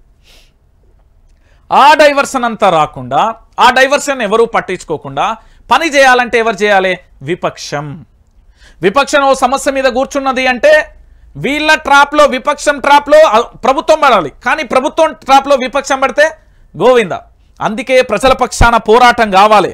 లేకపోతే జరిగే విషయాలు పూర్తి స్థాయిలో ఏ కుట్రలు కుతంత్రాలైనా జరగచ్చు. డైవర్షన్ రాజకీయాలను పకడ్బందీగా వ్యూహాత్మకంగా దాన్ని దెబ్బకొట్టి అరే నాయన ఇవన్నీ బక్పోర్ ముచ్చట్లు నిజమిది అని నిరూపించాలి. అందుకోసమే వ్యూహాత్మకంగా చేయాలి. ఇక్కడ ఒకటి చూడుర్రి, ప్రజాపాలన కాదు ప్రజా పీడన. రేవంత్ సర్కార్పై ఆర్ఎస్పీ ఫైర్ అయిండు. మామూలుగా ఫైర్ కాలే. ఎట్లా ఇంటిగా నాకు తెలిసి ఆ స్పీచ్ ఉన్న వాళ్ళందరికీ చెమటలు కక్కి ఇక వార్రపై యుద్ధం చేద్దామన్నంత పవర్ఫుల్గా మాట్లాడిండు. ఏం మాట్లాడిండో తెలుసా? కరీంనగర్లో బీఆర్ఎస్ యుద్ధ బేరి సభ, అభివృద్ధికి అబద్ధాలకు మధ్య యుద్ధం, కరీంనగర్లో వినోద్ గెలుపు పక్క అన్న ఆర్ఎస్పీ అంటూ కూడా చెప్పారు. ఇక్కడ బండి సంజయ్ పోటీ చేస్తుండు. దాంతోపాటుగా మన కాంగ్రెస్ నుండి ఇంకా డిక్లరేషన్ కాలే. సో మొత్తానికి ఏంది అంటే ఆర్ఎస్పీ కూడా నాకు తెలిసి నిజంగా ఆర్ఎస్పీ బీఆర్ఎస్ పార్టీకి ఒక ఏంది అంటే ఆపదలో ఆదుకున్న దైవం. అసలు పార్టీ నుండి ఎమ్మెల్యేలందరూ పోతున్న తరుణంలో, ఒక్కొక్కరందరూ కూడా చేజారిపోతున్న తరుణంలో ఒక విద్యావంతుడు, ఒక ఎస్పీగా పనిచేసిన వ్యక్తి ఆయన వచ్చి పార్టీకి అండదండగా నిలుస్తున్నాడంటే ఎన్ని గడ్స్ ఉండాలి ఆ గుండెకు? అది ఆర్ఎస్పీ. గుర్తుపెట్టుకోరి. ఇక ఇది కాంగ్రెస్ రీతి నీతి. కాంగ్రెస్ మేనిఫెస్టోపై కేటీఆర్ షెటర్లేషన్ ఏంటి అంటే రాజ్యాంగ పరిరక్షణ అనే చాప్టర్ 13వ పాయింట్లో ఎమ్మెల్యేలు, ఎంపీలు ఒక పార్టీలో గెలిచి మరో పార్టీలోకి వెళ్తే డిస్క్వాలిఫై అయ్యేలా చట్టం తెస్తామని పేర్కొన్నట్లుగా తెలిపారు. అంటే కాంగ్రెస్ మేనిఫెస్టోలో అది ఉన్నది. ఇప్పుడు నిజంగా కూడా ప్రజలు ఏంది అంటే ప్రజల చేత ప్రజల కొరకు ఎన్నుకోబడిన నేత. ప్రజలకు కొంతమందికి ఓ నియోజకవర్గం ఉదాహరణ తీసుకుందాం. ఓ కాడ కాంగ్రెస్ పార్టీ మీద ప్రేమ ఉంటుంది, ఇంకో కాడ బీఆర్ఎస్ పార్టీ మీద ప్రేమ ఉంటుంది, ఇంకో కాడ ఇంకో పార్టీ బీజేపీ ఇతరత్ర పార్టీలో ఉంటుంది. ఆడ ఓటర్ ఏం చేస్తాడు? ఒకటి నాయకుడు మంచోడయ్యా అన్న ఉంటే ఓటేస్తాడు, లేదా రాష్ట్రంలో పార్టీని చూసి అయినా ఓటేస్తాడు, లేదా నియోజకవర్గానికి ఏదైనా చేస్తే ఓటేస్తారు. సో అట్లా జరిగే ప్రయత్నాలలో జరుగుతుంది. మరి దొంగలు గెలిచినాక ఏం చేస్తారు? అమ్మ నేను పోతున్న పదవుల కోసమో అని ఇట్లా స్టార్ట్ చేస్తారు. దేనికోసం? అమ్మ నేను పోతున్న లంకలోకి అనేది ఆ పాట ఉంటుంది. వీళ్ళు ఏం చేస్తారంటే అమ్మ నేను పోతున్న పదవుల కోసం డబ్బుల కట్టలే నా కోసం ఇట్లా అత్తరు వీళ్ళు దొంగలు లంగలు. మీకు ఇసొంటి పార్టీ మారే లంగలేనన్నా కానీ వాళ్ళని ఎమ్మెల్యే వేస్ట్, అసలు అట్లా పిలుచుడే వేస్ట్, వానికి రెస్పెక్ట్ సపరేబా ఇట్లా వెళ్ళగొట్టురు అని. వాడు మీ నియోజకవర్గంలో ఎమ్మెల్యేలు ఎవరైనా పార్టీ మారితే మీ ఎడవకాలకు ఉన్న చెప్పులు ఇట్లా తీరి ఇట్లా దండేరి వారెవ్వా ఏమున్నావయ్యా ఎమ్మెల్యే నిన్ను చూస్తా ఉంటే మెడలోన పూల దండలు కరవైపాయే నీ మెడలోన చెప్పుల దండలు ఇట్లా వాడురి దొంగలు లంగలు. ఎవడన్నా నచ్చి శుద్ధపుస్తమట్టలు మా నియోజకవర్గ అభివృద్ధి కోసం లేదా రేవంత్ రెడ్డి గారి సర్కార్ ప్రభుత్వం ఉన్నది, మన నియోజకవర్గంలో ఎమ్మెల్యే నేను వేరే పార్టీ, మరి వాళ్ళది అధికారంలో వేరే పార్టీ ఉన్నది కాబట్టి మనం ఆ పార్టీలోకి పోతే మన నియోజకవర్గాన్ని అభివృద్ధి చేస్తా అన్నాడు. అసలు విషయం చెప్పనా, ఇప్పుడు ఇది స్క్రీన్ మీద ఆఫ్ స్క్రీన్, అరే రేవంత్ రెడ్డి సర్కార్కు దగ్గరికి పోతే 4 కాంట్రాక్ట్లు వస్తాయి, నా కుటుంబం బాగుపడుతుంది, నా ముని మనోరాలకు సంపాదన ఉంటుంది, నేను జల్సాలు చేయొచ్చు, 4 ఫామ్ హౌస్లు కట్టచ్చు, 40 ఎకరాలు కబ్జా చేయొచ్చు, 4 ఏంది గుట్టలను దొల్లచ్చు, లేదా నేను ఏం చేసినా నడుతుంది నా రాజ్యం. ఇది ఆఫ్ స్క్రీన్. బయటికి ఏముంటుంది, నియోజకవర్గ అభివృద్ధి కోసం ప్రజల మాట కోసం చెప్పు తీసి అందుకుంటే 32 పాలు రాలాలి బాడకం అంటారు ఆడున్న మహిళలు. ఇది రియాలిటీ, గుర్తుపెట్టుకోరి. వాస్తవాలు తెలంగాణలో గిట్లుంటాయి అన్నట్టు. సో పార్టీ మారే లొంగలు దంగలు ఎవరైతే ఉంటారో వాళ్ళందరినీ పక్కకు రాని. ఇక చాలామంది చాలామంది మాట్లాడారు, నాకు చాలా బాధ అనిపించింది. ఎందుకు బాధ అనిపిస్తుంది అంటే, నేను రైతు చచ్చిపోతే నేను ఊకోను, ఆ రైతు బిడ్డనే నేను, ఆ రైతులు కన్నా రైతు బిడ్డనే నేను, ఆ వ్యవసాయంలో ఆ మట్టిని పూసుకొని పెరిగినో నేను. ఎందుకు అంటే దేశానికి వెన్నుముక్క రైతన్న జై జవాన్ జై కిసాన్ స్లోగన్ ఎంత మంచిగా ఉన్నది. సంవత్సర కాలం పాటు ఢిల్లీ పరిహార ప్రాంతంలో పంజాబ్ రైతుల ఆందోళన. ఇక్కడ తెలంగాణలో ఏదన్నా జరిగితే వీళ్ళ దోస్తు పత్రిక కంటి వెలుగుది. ఇగో గీ చాప్టర్ ఉంటుంది గిడ మూల, ఇగో ఇది మూల ఎగ్జాంపుల్ చెప్తున్నా. ఈ ప్లేస్లో ప్రతిరోజు ఒక రైతు ఆత్మహత్య అవుతుంది. పాపం ఈరోజు కళ్ళు కనిపిస్తలేవు. నేను చెప్పిన అందుకే, అయ్యా కేసీఆర్ గారు మీరు కంటి వెలుగు పెట్టిలు కదా, ఆ కంటి వెలుగు దగ్గరికి ఓ పేపర్ను పంపిస్తా, కంటి పరీక్ష చేయరి. ఎందుకంటే ఆ పేపర్కి ఈరోజు రైతుల ఆత్మహత్యలు కనబడతలేవు. ఆ రోజు నేను చదివినప్పుడు ఇదే దీంట్లో చదివినప్పుడు దాదాపుగా ఇగో ఇక్కడ చూడుర్రి 23,000 వీడియోలలో 20,000 వీడియోలు కూడా అప్పటి ప్రభుత్వానికి సంబంధించి విమర్శించిన అని చెప్తే ఏమన్నా నచ్చిందా? రాలే. ఇక నాడు నేడు అదే ఉరితాడు, అంతులేని కథ, అన్నదాత వెద, తరాలు మారినా తలరాత మారదే, తలరాత మారది. రైతు పాడుగాను నీ గోసా అనే ఓ పాట ఉంటా చూడు, అట్లా అయిపోయింది తెలంగాణలో. ఇప్పుడు ఒక్కసారి చూద్దాం. 20 ఏళ్ల క్రితం తండ్రి చనిపోయాడు, ఇప్పుడు కొడుకు కూడా బలవన్మరణం. సాగని సాగుబడి అప్పులు దిగుబడి, రైతు కుటుంబాన్ని కాటేసిన కరువు, సమైక్య పాలనలో మల్లయ్య ఆత్మహత్య, ఇటీవల కొడుకు మధుకర్ కూడా బలవన్మరణం. కన్నెత్తి చూడని ప్రభుత్వ అధికారులు. రాష్ట్రంలో కరువు వచ్చింది, మళ్ళీ రైతుల ఆత్మహత్యలు మొదలవుతున్నాయి. అన్నదాతలకు ప్రభుత్వం అండగా ఉండాలని బీఆర్ఎస్ అధినేత కేసీఆర్ కోరితే ఆత్మహత్య చేసుకున్న రైతుల వివరాలు ఇవ్వాలని సీఎం సూచించారు. ముఖ్యమంత్రి అడిగిన 4 గంటలలోనే గత 3 నెలల్లో బలవన్మరణానికి పాల్పడిన 200 మంది పైగా రైతుల జాబితాను సామాజిక మాధ్యమాల ద్వారా అందించినట్లుగా బీఆర్ఎస్ వర్కింగ్ ప్రెసిడెంట్ కేటీఆర్ చెప్పిండు. అనాథ అయిన అనసూయ రెక్కల కష్టంతో వ్యవసాయం చేసుకుంటున్న ఆ కుటుంబానికి పెట్టుబడి చేసిన అప్పే కాట్ల పామై కాటేసింది. సమైక్య పాలనలో నీటి సాగు కష్టాలు మా కన్నీటి సేద్యం చేసిన ఆ కుటుంబం పెద్ద 20 ఏళ్ల క్రితం ఆత్మహత్య చేసుకున్నారు. 2 చిన్నపిల్లలను వెంటబెట్టుకొని పుట్టింటికి వచ్చి అనసూయ అవే కష్టాలు వెల్లడించాయి. కూలీనాలు చేసుకుంటూ బిడ్డ పెళ్లి చేసిన ఆ తల్లి చెట్టంతా ఎదిగిన కొడుకు మధుకర్ చేతికొచ్చి సంబరపడింది. మళ్ళీ వ్యవసాయంలోకి దిగిన కొడుకును పెట్టుబడి కష్టాలు వెంటారాయి. కౌలు తీసుకొని చేసిన పొలంలో దిగుబడి కరువైంది. అప్పులు తీర్చే మార్గం కానరాక పురుగుల మందు తాగి ప్రాణం తీసుకున్నాడు. నాడు భర్త నేడు కొడుకు అప్పులు అవ్వడంతో బలవన్మరణం. అనసూయ అనాథ గాథ. అనాథలం మేము అనాథలం, రైతులు అంటేనే అనాథలం. చూడుర్రి తెలంగాణ బిడ్డలారా, ఇగో ఈడ కూడా చూడుర్రి. ఆ జాబితా పంపిన కొద్ది గంటలకే మంత్రి ఉత్తమ్ దాన్ని విమర్శించిండు, ఆయన వ్యాఖ్యలు చేశారు. అసలు రాష్ట్రంలో ఒక్క రైతు కూడా ఆత్మహత్య చేసుకోలేదని చెప్పారు. తాజాగా మంత్రి కోమటిరెడ్డి కూడా అలాంటి మాటలే మాట్లాడారు. అప్పుల కారణంగా కరువు కారణంగా ఒక్క రైతు కూడా ఆత్మహత్య చేసుకోలేదన్నారు. ఇది ప్రభుత్వ పెద్దల మాట, నిజాలను గుర్తించడానికి నిరాకరిస్తున్న తీరు. ఈ నేపథ్యంలో వాస్తవాలను ప్రచురించి వివరించే అక్షర సాక్ష్యాలుగా రైతుల ఆత్మహత్యపై కేసు స్టడీ పూర్తి స్థాయిలో కూడా ఒక్కసారి చూడండి. మరో 2 అన్నదాతలు ఆత్మహత్య, దిగుబడి రాక అప్పులు తీర్చలేక. సిద్దిపేట మానుకోట జిల్లాలలో 2 రైతుల బలవన్మరణం. ఎండిన పొలాల వద్ద పురుగు మందు తాగిన శ్రీను 5 లక్షల అప్పు తెచ్చి సాగు చేస్తే వచ్చింది 4 క్వింటాలే. ఆవేదనతో ఆత్మహత్య చేసుకున్న జాటోతు శ్రీను. ఏం చెప్తారు ఇప్పుడు మాట్లాడండి. వ్యవసాయం అంటే ముచ్చట కాదది. వ్యవసాయం బీటుపడిన భూముల నుంచి సాగు చేసేదాకా దానిని దున్ని దానికి నీళ్లు కట్టి ఏంది ఇత్తనాలు చల్లి మందులేసి దానికి పిచికారీ చేసి కలుపు తీసి కుప్పలు తీసి దాని ఏంది ఒక కడుపులో ఉన్న 9 నెలల బిడ్డను ఎట్లా చేస్తామో అట్లా పంటను కూడా సాది రైతన్న దిగుబడి వచ్చిందంటే కాలం కాటేసినా రైతే నష్టం, ప్రభుత్వం కాటేసినా రైతుకే నష్టం, దళారి కాటేసినా రైతుకే నష్టం, చివరికి బలయ్యేది మాత్రం రైతు. అన్నీ తెలిసిన శుద్ధ పూసలు మాత్రం ఏం మాట్లాడాయి. ఇది తెలంగాణలో వింత పరిస్థితి, విపత్కరమైన పరిస్థితి. రైతు చనిపోతే ఏమైతుందో తెలుసా? రాజ్యం ఏంది ఎద్దెడిసిన వ్యవసాయం సాగదు అంటారు. సాగుభారంతోనే చచ్చిపోయింది. ఇక చూడురి, మాకు 2 ఎకరాల పొలం ఉంది, దానిపై ఇప్పటికే 5 లక్షల అప్పున్నది. 2 ఎకరాలలో వరి పంట వేసినాం, నీళ్లు లేక పంట మొత్తం ఎండిపోయింది. ఉన్న ఒక్క బోర్లో కూడా నీళ్లు రావడం లేదు. 80,000 అప్పు తెచ్చి కొత్తగా బోరు వేసిండు, దాంట్లో కూడా నీళ్లు పడలేదు. పంట చేతికి వస్తే కొంత ఉపశమనం దొరుకుతుంది అని అంటుండేవాడు. పంట ఎండిపోవడం, అసలు పెరిగిన దాంట్లో ఆత్మహత్యకు పాల్పడ్డాను. నాకు నా పిల్లలకు దిక్కేవరు. శ్రీశైల ఆత్మహత్య చేసుకున్న రైతు భార్య మదిగట్ల మహబూబ్ నగర్ జిల్లాకు సంబంధించిన ఓ తల్లి ఆవేదన ఇది. నాకు నిన్న కూడా ఒక పెద్ద ఆయన ఒక మాట చెప్పిండు.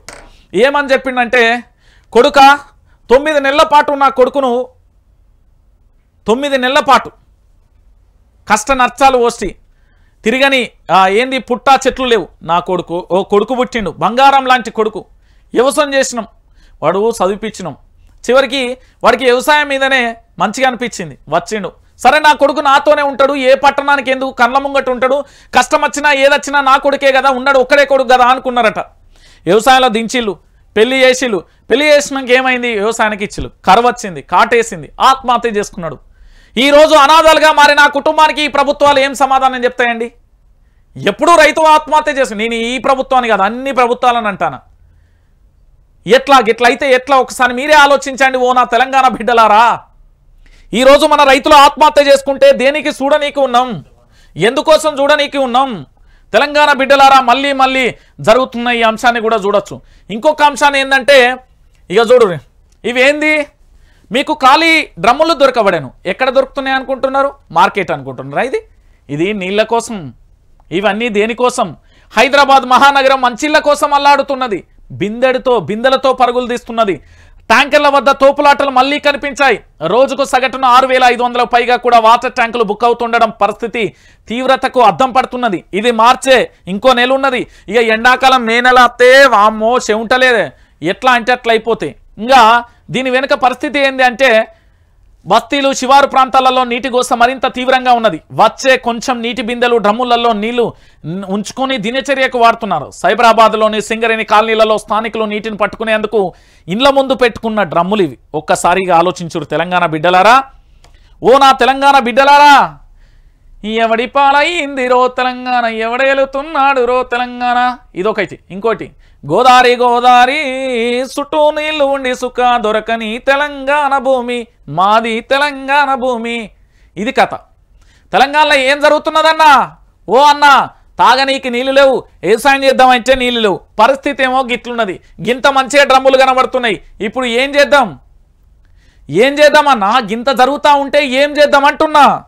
ఇక చెప్పుర్రి. ఆ బిందెడు నీళ్ల కోసం ఆ తల్లుల గోస ఎవరికి చెప్పాలి? ఏం చేద్దాం? ఓ నా తెలంగాణ బిడ్డలారా, ఇంతకంటే దారుణమైన పరిస్థితి ఇంకేమైనా ఉంటుందా? ఇక చూడురి, ఇలాంటి పరిస్థితులను అంచనా వేయలేకపోయింది ప్రభుత్వం. ఎందుకు అంచనా వేయలేకపోయింది? ప్రభుత్వానికి అడ్మినిస్ట్రేషన్ తెలియదు. సరే, ప్రభుత్వానికి రేవంత్ రెడ్డి కొత్తగా వచ్చిండు అనేది, మరి అధికారులు ఏం చేస్తున్నారా? ఏం చేస్తున్నారయ్యా? కొంతమందినే అంటున్నా. దీనికి ఇలాంటి ప్రాబ్లం వస్తుందని మీరు ఒక నివేదికలు ఇయ్యరా? మీరు ముందు చూపు లేదా? మీ జీతాలు తీసుకుంటున్నారు కదా, అవి మాయే కదా, మేము కట్టే ట్యాక్స్లే కదా, మరి ఎందుకు చెప్పరు? మరి అధికారులు ఏం చేస్తున్నట్టు? సరే, రేవంత్ రెడ్డి కొత్త ఏర్పడి మీరేం చేస్తున్నట్టు? వ్యవస్థలో లోపం ఎక్కడత్తది? అధికారి అనే వ్యక్తి అడిగి పోయి, సార్ ఇది పరిస్థితి, నేను అక్కడ డ్యూటీ చేయలేను అని చెప్పాలి కదా. చెప్పరు. ఇగో కేసీఆర్ ఉన్నప్పుడు ఇవన్నీ కనబడ్డాయా? లేదు కదా. ఇక ఫిరాయింపులపై కాంగ్రెస్ నీతుల రాహుల్ గాంధీ చిత్తశుద్ధి ఉంటే కడియం దానం నాగేందర్ తెల్లంపై అనర్హత వేటు వేయాలి. జేబు దొంగల్లా పగడి దొంగల్లా కాంగ్రెస్ పాలన కష్టపడటం అంటే ఢిల్లీకి అయ్యింది కప్పం కట్టడమేనా, కాంగ్రెస్ హామీలు నీటి మూటలు అంటూ కూడా చెప్పిన పరిస్థితి కనబడింది. నిన్న జగదీష్ అన్నకు శిర్రున కోపం వచ్చింది. ఎవడేందిరాబాయ్ మీరు చెప్పేది ఏం నీతి సూత్రులు మాట్లాడుతున్నారు, మీరు చేసిన పనులు మాకు తెలియయా, బషీర్బాగ్ల కాల్పులు తెలియయా, విద్యుత్ కోసం మేము పడ్డ గోసలు తెలియయా, తెలంగాణ జై తెలంగాణ అన్నందుకు అక్రమ కేసులు తెలియయా, ఇబ్బంది పెట్టినవి తెలియదా, నా తెలంగాణ రాష్ట్రాన్ని అభివృద్ధి చేసుకుంటా జై తెలంగాణ అన్నందుకు ఎంత హింసించిలో తెలియదా, 1200 మందిని పొట్టన పెట్టుకున్న నీచమైన ప్రభుత్వాలు రామి అని నిన్న జగదీష్ అన్న ఒక్కొక్కని మొత్తం కడిగి పారేసిండు. మొత్తానికి ఏం జరుగుతున్నది అనేది కూడా మీరే చూస్తున్నారు. ఇక నిన్న ఘోరమైన పరిస్థితి. ములుగు జిల్లా యూత్ కాంగ్రెస్ అధ్యక్షుడు రవిచందర్ ఏంది దౌర్జన్యం, ప్రభుత్వ డాక్టర్పై యూత్ నేత బూతులు, ఫోన్ ఎత్తడం లేదని రాయలేని భాషలో తిట్లు, పోలీస్ స్టేషన్లో ఫిర్యాదు చేస్తానని సూపరింటెండెంట్ వెల్లడి. ఇక అధికారం మన చేతికత్తి ఏంది, మనం డింగ్ డింగ్ డింగ్ డింగ్ అని డాన్స్ చేస్తాం. కానీ విషయం ఏంది, అధికారం వచ్చినప్పుడు ప్రభుత్వం అధికారంలో ఉన్నప్పుడు చాలా జాగ్రత్తగా ఎట్లా అంటే భవిష్యత్తును ఆలోచనలో పెట్టుకొని మనం నలుగురికి ఆదర్శంగా ఉండాలి. ఖచ్చితంగా కూడా ప్రభుత్వం అంటే ఆషామాషి మాటలు కాదు, అది నిత్యం ఏంది మెడ కింద కత్తిలాంటి ఇట్లన్నా ఎగుతుంది. కాబట్టి ప్రజల కోసం పనిచేయాలనేది లేకుండా వాయే యోగి ఇలాంటి లంగపూకు పనులు చేస్తే లంగ పనులు చేస్తే ఎట్లా చెప్పురి. ఇక పైసలు ఏమైనాయి, రాబడిగా భారీగా పెరిగిన చెల్లింపులు, 3 నెలల్లో 4000 కోట్ల అదనపు ఆదాయం, వివిధ శాఖలకు ప్రభుత్వం భారీ లక్ష్యాలు, ముక్కుపిండి వసూలు చేస్తున్న అధికారులు, అప్పులలో ఎక్కడ వెనక్కి తగ్గని సర్కారు, ఇప్పటి వరకు 18,000 కోట్ల రుణాలు అయినా పెండింగ్లోనే వివిధ చెల్లింపులు, కేంద్ర ప్రభుత్వం ముందు బీదా అరుపులు, ఆదాయం ఎటుపోయిందని అనుమానాలు అంటూ కూడా చెప్పిన పరిస్థితి. ఇక బక్క జెర్సన్ ఉంటాడు కాంగ్రెస్లా, ఆయనే 100 ఫైళ్లు పెట్టిండు, నీకు ఆదాయం ఎట్లొస్తుంది, ఎవరిని వసూలు చేయాలి ఏం కథ అని చెప్పిండు. ఇవాళ మై హోమ్ రామేశ్వరరావో లేకపోతే మెగా కృష్ణారెడ్డో ఎల్ఎన్టీయో ఇంకేదో వాళ్ళ పేర్లు చాలా మంది ఎత్తుతలేరే కాక, ఎందుకు మీకేమైంది, పోయామన్నా పూర్తి స్థాయిలో పోయి తెచ్చుకున్నారా అంటున్నా, బ్యాగులు ఏమన్నా నచ్చినాయా అంటున్నా, ఎందుకు మాట్లాడతలేరు, చర్యలు ఏమైనాయి, విచారణ ఏమైంది, ఏది లేదు, ఎక్కడేసిన గొంగడికి అక్కడనే ఉన్నది. అంటే తెలంగాణ బిడ్డలారా ఏం చెప్తున్నారు వీళ్ళు, దొంగలు ఉలు పంచుకుంటున్నారు. ఇక దానితో పాటుగా ఇంకొక ముచ్చట యోగి సార్ చెప్తుండు, కేసీఆర్ ఫ్యామిలీ శివరాజకీయాలు, తెలంగాణలో కరువు పాపం కేసీఆర్దే, బిడ్డ అరెస్టు ఫోన్ ట్యాంపరింగ్ కేసులోనే ప్రజలను డైవర్ట్ చేసేందుకే పొలం బాట పట్టిండు, నాడు ఉద్యమకాలను సూసైళ్లకు ఉసిగొల్పి నేడు రైతులను చనిపోవాలని కోరుకున్నాడు, కరువుతో నష్టపోయిన రైతులను సర్కారు ఆదుకుంటున్నది, నాడు ఉద్యమకాలను సూసైళ్లకు ఉలిగొల్పిండు అని చెప్తున్నారు. మరి నువ్వు ఎందుకు రాజీనామా చేసినవే అన్నా, నువ్వు ఎందుకు రాజీనామా చేసినావు, నీ రాజీనామా వల్ల ఒక్కల మీద ఎఫెక్ట్ వల్లే, సరే నాలాంటోడు ఉద్యమం చేసాను, నీ రాజీనామాతోనే నాకు ఇంత బలం వచ్చింది, నేను కూడా పోరాటం చేసిన కదా, నా ఒంటి మీద లాఠీ దెబ్బలు పడ్డాయి, మరి ఎవరు అంటే ఎట్లా మాట్లాడతారంటే అందుతో జుట్టు లేకపోతే కాళ్ళండి అంటూ మాట్లాడదే. రాజకీయం చేసినప్పుడు ప్రజలకు పూర్తి స్థాయిలో అర్థమవుతుంది, ఇది తెలంగాణ గడ్డ, ఎవడి అడ్డా కాదు, ఇక్కడ చైతన్యవంతమైన ప్రజలు ఉన్నారు, 4 కోట్ల మంది కూడా చాలా చైతన్యవంత. తెలంగాణ గడ్డ అంటే ఇక్కడ పుచ్చినప్పటి నుండే వానికి అన్ని తెలుస్తాయి, అంత గొప్ప గడ్డ. ఈ గడ్డ మీద కూకొని ముచ్చట్లు చెప్తాడు శివరాజకీయాలా, మరి తెలంగాణ ఉద్యమంలో జై తెలంగాణ అంటివి, తెలంగాణ కోసమే మంత్రి పదవి త్యాగం చేసిన అంటివి, మరి నీ కూడా ఏంది డ్రామాలా, ఏమన్నా కోమటిరెడ్డి వెంకటరెడ్డి అన్న కేసీఆర్ శివరాజకీయాలు అంటున్నావు నువ్వు ఇవాళ. మరి ఆ రోజు ఈ నోరేడిపోయింది, ఆ రోజు నువ్వు రాజీనామా చేసినావు కదా, ఎట్లా శివరాజకీయాలైనాయి, మరి నువ్వు చేసిన రాజకీయం ఏంది చెప్పు మరి తెలంగాణ బిడ్డలకు. అంటే అధికారం ఉంటే ఒక లెక్క, అధికారం లేకపోతే ఈటల రాయందన్న దోస్తేరా భయ్ మామూలు చుట్టపొల్లే అని గతంలో నీ ఫోన్ ఆడియో లీక్ కాలే, మర్చిపోయినావా, గతమంతా ఉన్నది. రైతులను లూటీ చేసింది నువ్వు, ఏనాడైనా వాళ్ళ బాగోగులు పట్టించుకున్నావా, మాట్లాడనీకి ఏందంటే సిగ్గుశరం ఉండాలి అంటారు తెలంగాణ ప్రజలు. రైతులకు రైతు బంధు ఇచ్చిండు, ఒకవేళ చనిపోతే రైతు బీమా ఇచ్చిండు, వాళ్ళకి కావాల్సిన నీళ్లు వాళ్ళ కాళ్ళ దగ్గర ఉంచిండు, వాళ్ళ సాగునీటికి కావాల్సింది ఇచ్చిండు, 24 గంటల కరెంట్ ఇచ్చిండు. 24 గంటల కరెంట్ చెప్పినా ఈ కోమటిరెడ్డి వెంకటరెడ్డి లాంగ్ బుక్ తీసుకొచ్చిండు, ఆఖరికి 11 గంటలని ఉన్నది కదా. ఇప్పుడు నీ కరెంట్ ఎప్పుడు వస్తున్నది, ఎప్పుడు పోతున్నది, పోదాంపా సబ్ స్టేషన్ దగ్గరికి, సబ్ స్టేషన్ దగ్గరికి పోయి అడుగుదాంపా, కరెంట్ ఆఫీస్ దగ్గర పోయి లాంగ్ బుక్ తీద్దాంపా, ఇప్పుడు తీద్దాంపా. రైతులను మోసం చేయలే, రైతులకు పెద్దపీటేసింది. తెలంగాణలో కేసీఆర్ వచ్చిన తర్వాత ఎక్కడ చూసినా కూడా మత్తలు పోసే చెరువులు, వాగులు, వంకలు, పంటలన్నీ కూడా అబ్బబ్బా ఎంత అందంగా రెడీ అయ్యారో అన్నట్టుగా, ఎంత అద్భుతంగా భూతల్లిని చూస్తే ఎంత సంతోషం అనిపించిందో తెలుసా, అట్లుండే.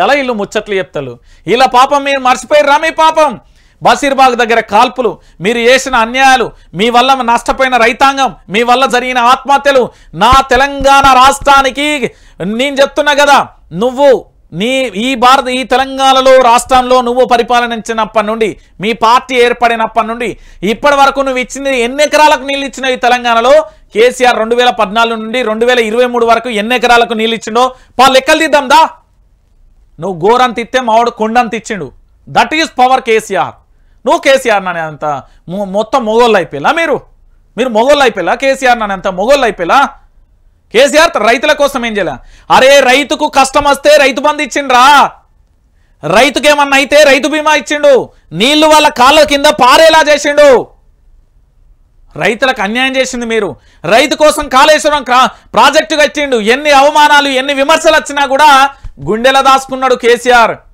కేసీఆర్ అంటే కనిపించిన ఒక దైవం తెలంగాణ రైతాంగానికి నువ్వు వ్యవసాయం అంటే వద్దంటే ఇవాళ వ్యవసాయం ఉన్నోనికే పిల్లలు ఇచ్చే పరిస్థితి మెల్లమెల్లగా వచ్చిన పరిస్థితుల్లో మళ్ళీ అన్యాయం చేతిరి ఘోరంగా చేతిరి ఇలా వీళ్ళు చెప్తున్నారు ఇలా మాటలు దద్దమ్మ మాటలు ఇవన్నీ ఇగో ఇది ఏంది అంటే తెలంగాణ ప్రజలారా విద్యుత్ అక్రమాలపై ఎంక్వైరీ షురు రంగంలోకి దిగిన జ్యుడిషియల్ కమిషన్ బాధ్యులందరికీ నోటీసులు ఇస్తాం జస్టిస్ ఎల్ నరసింహారెడ్డి మాజీ సీఎం మాజీ మంత్రి అధికారులకు లెటర్లు రాస్తాం అవసరమైతే సమాన్లు జారీ చేస్తాం బహిరంగ విచారణ కూడా చేపడతాం 100 రోజులలో నివేదిక అందజేస్తాం నేను చెప్పలే టాపిక్ డైవర్షన్ అనేది తెలంగాణలో అద్భుతంగా జరుగుతున్నది ఈ టాపిక్ డైవర్షన్ మామూలుగా ఉండదు అన్నో ఓ ఎల్లమ్మ మల్లమ్మ పుల్లమ్మ చెట్టు కిందికి రావే ముచ్చట్లు పెట్టుకుందాం బీడీలు చేద్దాం లేకపోతే ఏంది చింతపండు ఓల్దాం మిరపకాయ తొడమెలు తీద్దాం ముచ్చట్లు అమ్మలక్కల ముచ్చట్లు ఎట్లా పెట్టుకుంటామో ఇప్పుడు రేవంత్ రెడ్డి ప్లాన్ 3 ఇది ప్లాన్ బి కాదు ప్లాన్ 3 చెప్పలే ఉగాది అనగానే సడన్ మొత్తం అన్ని లీకులు చేసి పడేసిండు మొత్తం భయమైంది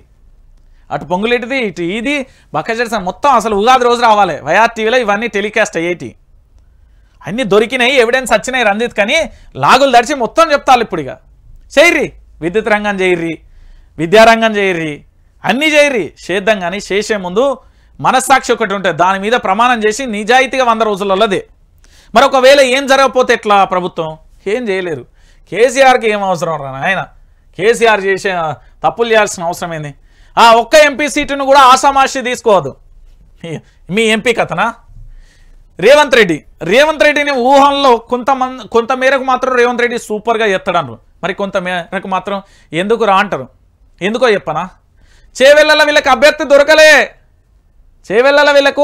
దొరకలే మల్కాజ్గిరిలో అభ్యర్థి దొరకలే సికింద్రాబాద్లో అభ్యర్థి దొరకలే చెప్తున్నా కదా వరంగల్ అభ్యర్థి దొరకలే కాంగ్రెస్కు ఇతర పార్టీల నుండి వచ్చిన మరి నీ పార్టీలో నిరంతరం కష్టపడిన వాళ్ళకి ఏం న్యాయం చేసినావు చెప్తావా చెప్పవు ఓ బక్కజెడ్సన్ ఎంత పోరాటం చేసిండు ఆయనకు వరంగల్ టికెట్ ఇస్తే ఏమైంది నీకు దాంతోపాటు శరత్ కుమార్ ఎంత పని చేసిండు ఆయనకో టికెట్ ఇస్తేంది నీకోసం నిరంతరం పనిచేస్తున్నా తీన్మార్ మల్లన్నకో టికెట్ ఇస్తే ఏమైంది నీకోసమే పని చేస్తాడు వీళ్ళందరికీ ఎందుకు ఇవ్వలేకపోతున్నావు ఇయ్యం ఎందుకంటే వలసవాదులే మనకు ముద్దాలు మెదక్లో కూడా అన్ని చోట్ల కూడా నీకు టికెట్లు నీకు దొరకలే నువ్వు వలసవాదులను తీసుకొచ్చావు నీ పార్టీలో లేరా కాంగ్రెస్ పార్టీ కోసం అహర్నిశలు పనిచేసిన గొప్ప లీడర్లు ఉన్నారు కాంగ్రెస్ పార్టీలో నేను చూసినా కదా నిరంతరం కష్టపడ్డ లీడర్లకు ఎందుకు ఇయ్యలే వలసవాదుల దగ్గర ఏం ఆశించి వాళ్ళకి ఇచ్చినావు చెప్పు మరి ఇంత దారుణమా ఇంత ఘోరమా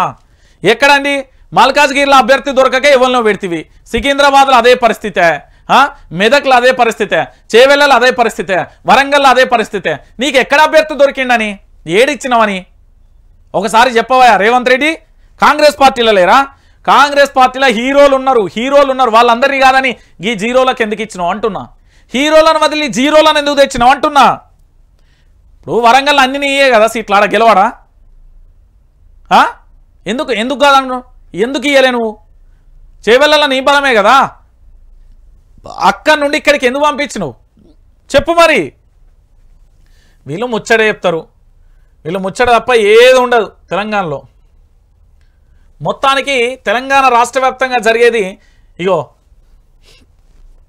ఈటల రాజేందర్ అన్న ఏం చెప్పిండో తెలుసా కేసీఆర్ బాటలోనే రేవంత్ మొన్న మోడీయే బడే బాయ్ అన్నో ఇప్పుడు విమర్శలు సీఎం అవ్వాలని మనం కాదు ప్రజలు అనుకోవాలి తెలంగాణలో బీజేపీకి 12 పైగా సీట్లు ఫోన్ ట్యాంపరింగ్ మొదటి బాధితుడిని నేనే దానివల్ల ఈ పరిస్థితులలో ఉన్న మీడిది ప్రెస్ మీట్లో బీజేపీ మల్కాజ్గిరి ఎంపీ అభ్యర్థి ఈటల రాజేందర్కు సంబంధించి ఓ మాట చెప్పిండు, మంచి మాట చెప్పిండు. నువ్వు 100 రోజులలో గింత వ్యతిరేకత తెచ్చుకున్నావు, నువ్వేం పరిపాలన చేస్తావయ్యా? నువ్వు ఆలోచనలు వేరు ఉండాలి, నీ వ్యూహం వేరు ఉండాలి, నువ్వు పనిచేసే తీరు వేరు ఉండాలి, నువ్వు చేసేది గిదా అని అడిగిండు ఈటల రాజేందర్ అన్న కర్ర కాల్చి వాత పెట్టాడు. మరి ఏమైంది ఇవాళ తెలంగాణ రాష్ట్ర వ్యాప్తంగా ఈటల రాజేందర్ అనే వ్యక్తి రేవంత్ రెడ్డిని మొట్టమొదటిసారిగా ప్రశ్నించింది కదా, మరి ఏమైంది? ఇగో పక్కనే పాంచ్ న్యాయ్ పేరుతో పంగనామాలు 2500కే దిక్కులేదు, 1,00,000 ఇస్తారట. మరో మోసానికి కాంగ్రెస్ తెర, అంబేద్కర్ పేరు చెప్పి మొసలి కన్నీరు. రాజ్యసభ సభ్యుడు లక్ష్మణ్ అన్న చెప్పింది 100కు 1000% నిజం. ఏం తప్పున్నదల్లా? ఇదే అంబేద్కర్ను మీ పార్టీలో అప్పుడు ఉన్నప్పుడు ఎంత అవమానించిల్లు తెలియదా? చరిత్ర మర్చిపోయిల్లా? తెలియదా? నా అంబేద్కర్ ఇజాన్ని చదివిన ప్రతి ఒక్కరికి తెలుస్తుంది. నా అంబేద్కర్ వాదాన్ని పునికిపుచ్చుకున్న వాళ్ళు అందరికీ తెలుసు. కాంగ్రెస్ పార్టీ ఏం చేసిందో పాంచ్ న్యాయ్ పేరుతోనే మళ్ళీ పంగనామాలు పెట్టనీకి వస్తున్నారా? గట్టిగా అడుగు లక్ష్మణ, ఇంకా 2 సార్లు గట్టిగా అడుగు వీళ్ళను. ఇక చూడు, జనం జాతర కాదు, అది అబద్ధాల జాతర. అయిపోయా, ఇజ్జత్ తీసిండు కేటీఆర్. అబద్ధాలు చెప్పిరు మొత్తం మీరు. ఇక చూడు, బండి సంజయ్ అన్న మళ్ళీ ఏమంటాడు? రైతు దీక్ష చేస్తున్న బీజేపీ జాతీయ ప్రధాన కార్యదర్శి బండి సంజయ్, కరువు కలవరం 3 పార్టీలకు ప్రకృతి గురు, ప్రజలలో వ్యతిరేకత రాకుండా సర్కార్ అలర్ట్, అస్త్రంగా మలుచుకునేందుకు ప్లాన్లో బీఆర్ఎస్ 2 పార్టీలను విమర్శించి లబ్ధి పొందేలా బీజేపీ ప్లాన్, చివరి 2 వారాలే టర్నింగ్ పాయింట్ అనే ఆందోళన. చూసినావా? ఇక చూడు, తెలంగాణలో రైతు ఆత్మహత్యలు ఇవ్వన్నావు కదా, మరి బీజేపీ బండి సంజయ్ అన్న చెప్తాను. ఇంతకంటే సాక్ష్యం ఇంకేమన్నా? ధర్నా అనే చేస్తుండు, రాస్తో రోకో చేస్తాడు, ఇంట్లో కొన్ని నిరసన దీక్ష చేసిండు. బండి సంజయ్ చేస్తున్నాడు కదా, మరి రైతుల కష్టాలు కనబడని మరి మంత్రులకు ఎందుకు కనబడతలేవు? వీళ్ళకి ఎందుకు కనబడతాయి విపక్షాలకు? ఇది కథ. ఇంకేం చేస్తాం చెప్పుని. ఇక టెంపో కంటిన్యూ, చేరికలపై కాంగ్రెస్ స్ట్రాటజీ. ఇగో ఆయన ఏంది తెల్లం వెంకట్రావు ఆయన పొంగులేటి మనిషి, అది అందరికీ తెలిసిన సత్యం. దాంట్లో ఏముంటుందండి? వెంకట్రావు అనే మనిషి ఎవరు? శ్రీనివాసరెడ్డి మనిషి. అది తెలంగాణ బిడ్డలందరికీ తెలుసు. దాంట్లో కొత్త ముచ్చటే ఉన్నది. ఆయన అల్లున్నా ఇల్లున్నా ఒకటే, దాంట్లో ఏముంటుంది? ఇక దాంతోపాటుగా 100 రోజులలో రిపోర్ట్ అని ఉన్నది, అంత సోది. కానీ బీజేపీకి 300 సీట్లు, ప్రధాని చెప్పినట్లుగా 370 స్థానాలు డౌటే. దక్షిణాదిలో కాసేపు పార్టీకి ఓట్లు సీట్లు పెరుగుతాయి. ఎన్నికలలో ఓడితే రాహుల్ వెనక్కి తగ్గాలి. ఏపీలో వైఎస్ జగన్ గెలవడం కష్టమే. లోక్సభ ఎన్నికలకు ముందు రాజకీయ వ్యూహకర్త ప్రశాంత్ కిషోర్ కీలక వ్యాఖ్యలు. తెలంగాణలో బీజేపీకి 1st లేదా 2nd ప్లేస్. లోక్సభ ఎన్నికల ముందు రాజకీయ వ్యూహకర్త ప్రశాంత్ కిషోర్ బీజేపీ గురించి సంచలన వ్యాఖ్యలు చేశారు. ఈసారి కమలం పార్టీ 300 సీట్లు గెలుచుకుంటుందని జోష్యం చెప్పారు. ప్రధాని చెప్పినట్లుగా 300 సీట్లు రావని స్పష్టం చేశారు. ఈసారి కాంగ్రెస్ ఆశించిన ఫలితాలు సాధించడంలో విఫలమైతే రాహుల్ గాంధీ వెనక్కి తగ్గాలన్నారు. ఇక ఆంధ్రప్రదేశ్లో ఈసారి జగన్మోహన్ రెడ్డి తిరిగి అధికారంలోకి రావడం కష్టమేనంటూ కూడా చెప్పిన పరిస్థితి కనబడుతుంది. ఇక అర్థమవుతుందా తెలంగాణ ప్రజలారా? మొత్తానికి ప్రశాంత్ కిషోర్ అంటేనే స్ట్రాటజీ. ఎప్పటికప్పుడు అప్డేట్ ఏదో ఒకటి ఇస్తూనే ఉంటాడు, తెలంగాణ ప్రాంత బిడ్డలకు చెప్తూనే ఉంటాడు. ఇక మనందరికీ తెలిసిన విషయం. మొత్తానికి ఆజ్కి బాత్, పాత బస్తీలో ఇంకా పడవ పడ్డట్టే ఉంది. ఎన్నికలలో ఓట్లేస్తే ముస్లింలలో ఉన్న ఐక్యత అభివృద్ధిలో లేదు. నాయకులు మాత్రం తోటి ముస్లింలనే ఓట్లేసి అస్థిపంజరాలుగానే చూస్తున్నారు. భాగ్యనగరం బ్రతుకును మార్చాలని మహానగరంగా, పాత బస్తీ మాత్రం పేదరికంగానే ప్రజలు వెళ్తుంది. అడుగడుగున ఆంక్షలు నిరక్షరాస్యతో బ్రతుకు పోరాటం చేస్తూ మైనారిటీ సోదరుల ముఖ చిత్రాన్ని ప్రశ్నార్థకం. యువత ఇక పంచర్ షాపులు, ఫ్రూట్ షాపులు, హోటల్స్, చిన్న చిన్న వ్యాపారాలకే పరిమితమై బతుకుబండి నడిపిస్తున్నారు. పాత బస్తీ అంటేనే ఓవైసీ అనే దేశం అనుకుంటుంది.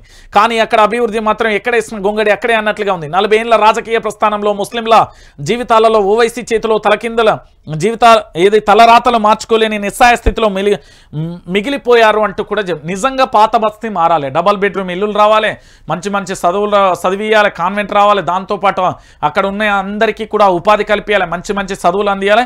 పాత బస్తీ రూపురేఖలు మారాలి. హైదరాబాద్లో పాత బస్తీ అంటే అభివృద్ధికి మారుపేరు. మరో బంజారాయిల్, జూబ్లీ హిల్స్ ఎట్లా పెద్ద పెద్దోళ్ళు ఇల్లు అని చెప్తారో అట్లా ఉండాలి. అప్పుడు అభివృద్ధి జరిగినట్టు. ఇంకేముంటుంది అభివృద్ధి అంటే?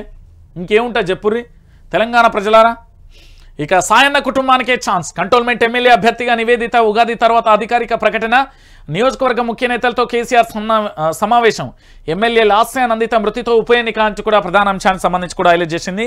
సో మొత్తానికి ఉప ఎన్నికల బరిలో మాత్రం ఉన్న పరిస్థితి అయితే కనబడుతుంది. దానికి సంబంధించిన అంశాన్ని కూడా మనం చూస్తున్నాం. సో మొత్తానికి ఎవరు గెలుస్తారు ఏమైతారు అనేది కూడా మనం వేచి చూడాలి. పూర్తిగా కూడా తెలంగాణ రాష్ట్ర వ్యాప్తంగా జరుగుతున్న ఒక అంశానికి సంబంధించి ఏం జరిగినా ఎట్లున్నా కూడా ఉప ఎన్నిక అనేది వచ్చిన పరిస్థితి కనబడుతుంది. సో తెలంగాణ రాష్ట్ర రాజకీయాలలో కీలక ఘట్టంగా కూడా మారిపోయింది. తెలంగాణ బిడ్డలారా ఒకసారి మీరు అందరూ కూడా ఆలోచించండి. తెలంగాణ రాష్ట్ర రాజకీయాలలో జరుగుతున్న పరిస్థితి ఏంటంటే మీరు పూర్తి స్థాయిలో కూడా ఇగో వైఆర్టీవీ తెలుగు న్యూస్ ఛానల్ ఉన్నది కదా, ఇది ప్రజల కోసం నిరంతరం పరితపిస్తూ పనిచేస్తుంది. ఏ లఫూటుగాడు ఏ లుచ్చాగాడు ఎలాంటి విమర్శలు చేసినా ఐ డోంట్ కేర్. నేను ప్రజల కోసం నాను జర్నలిజం పిచ్చి నేను చేసుకుంటా, ఎవరు ఏమన్నా ఇక్కోండి, కానీ ప్రజల కోసం మాత్రమే పనిచేస్తుంది. నాడు విమర్శించినా నేడు విమర్శిస్తా, విపక్షమే నా ఎజెండా, విపక్షమే నా ఆయుధం, భవిష్యత్తులో ప్రజల తలరాత మార్చుతా, ఖచ్చితంగా కూడా ఏదో ఒకటైతే నా వంతు సహకారం అయితే చేస్తా.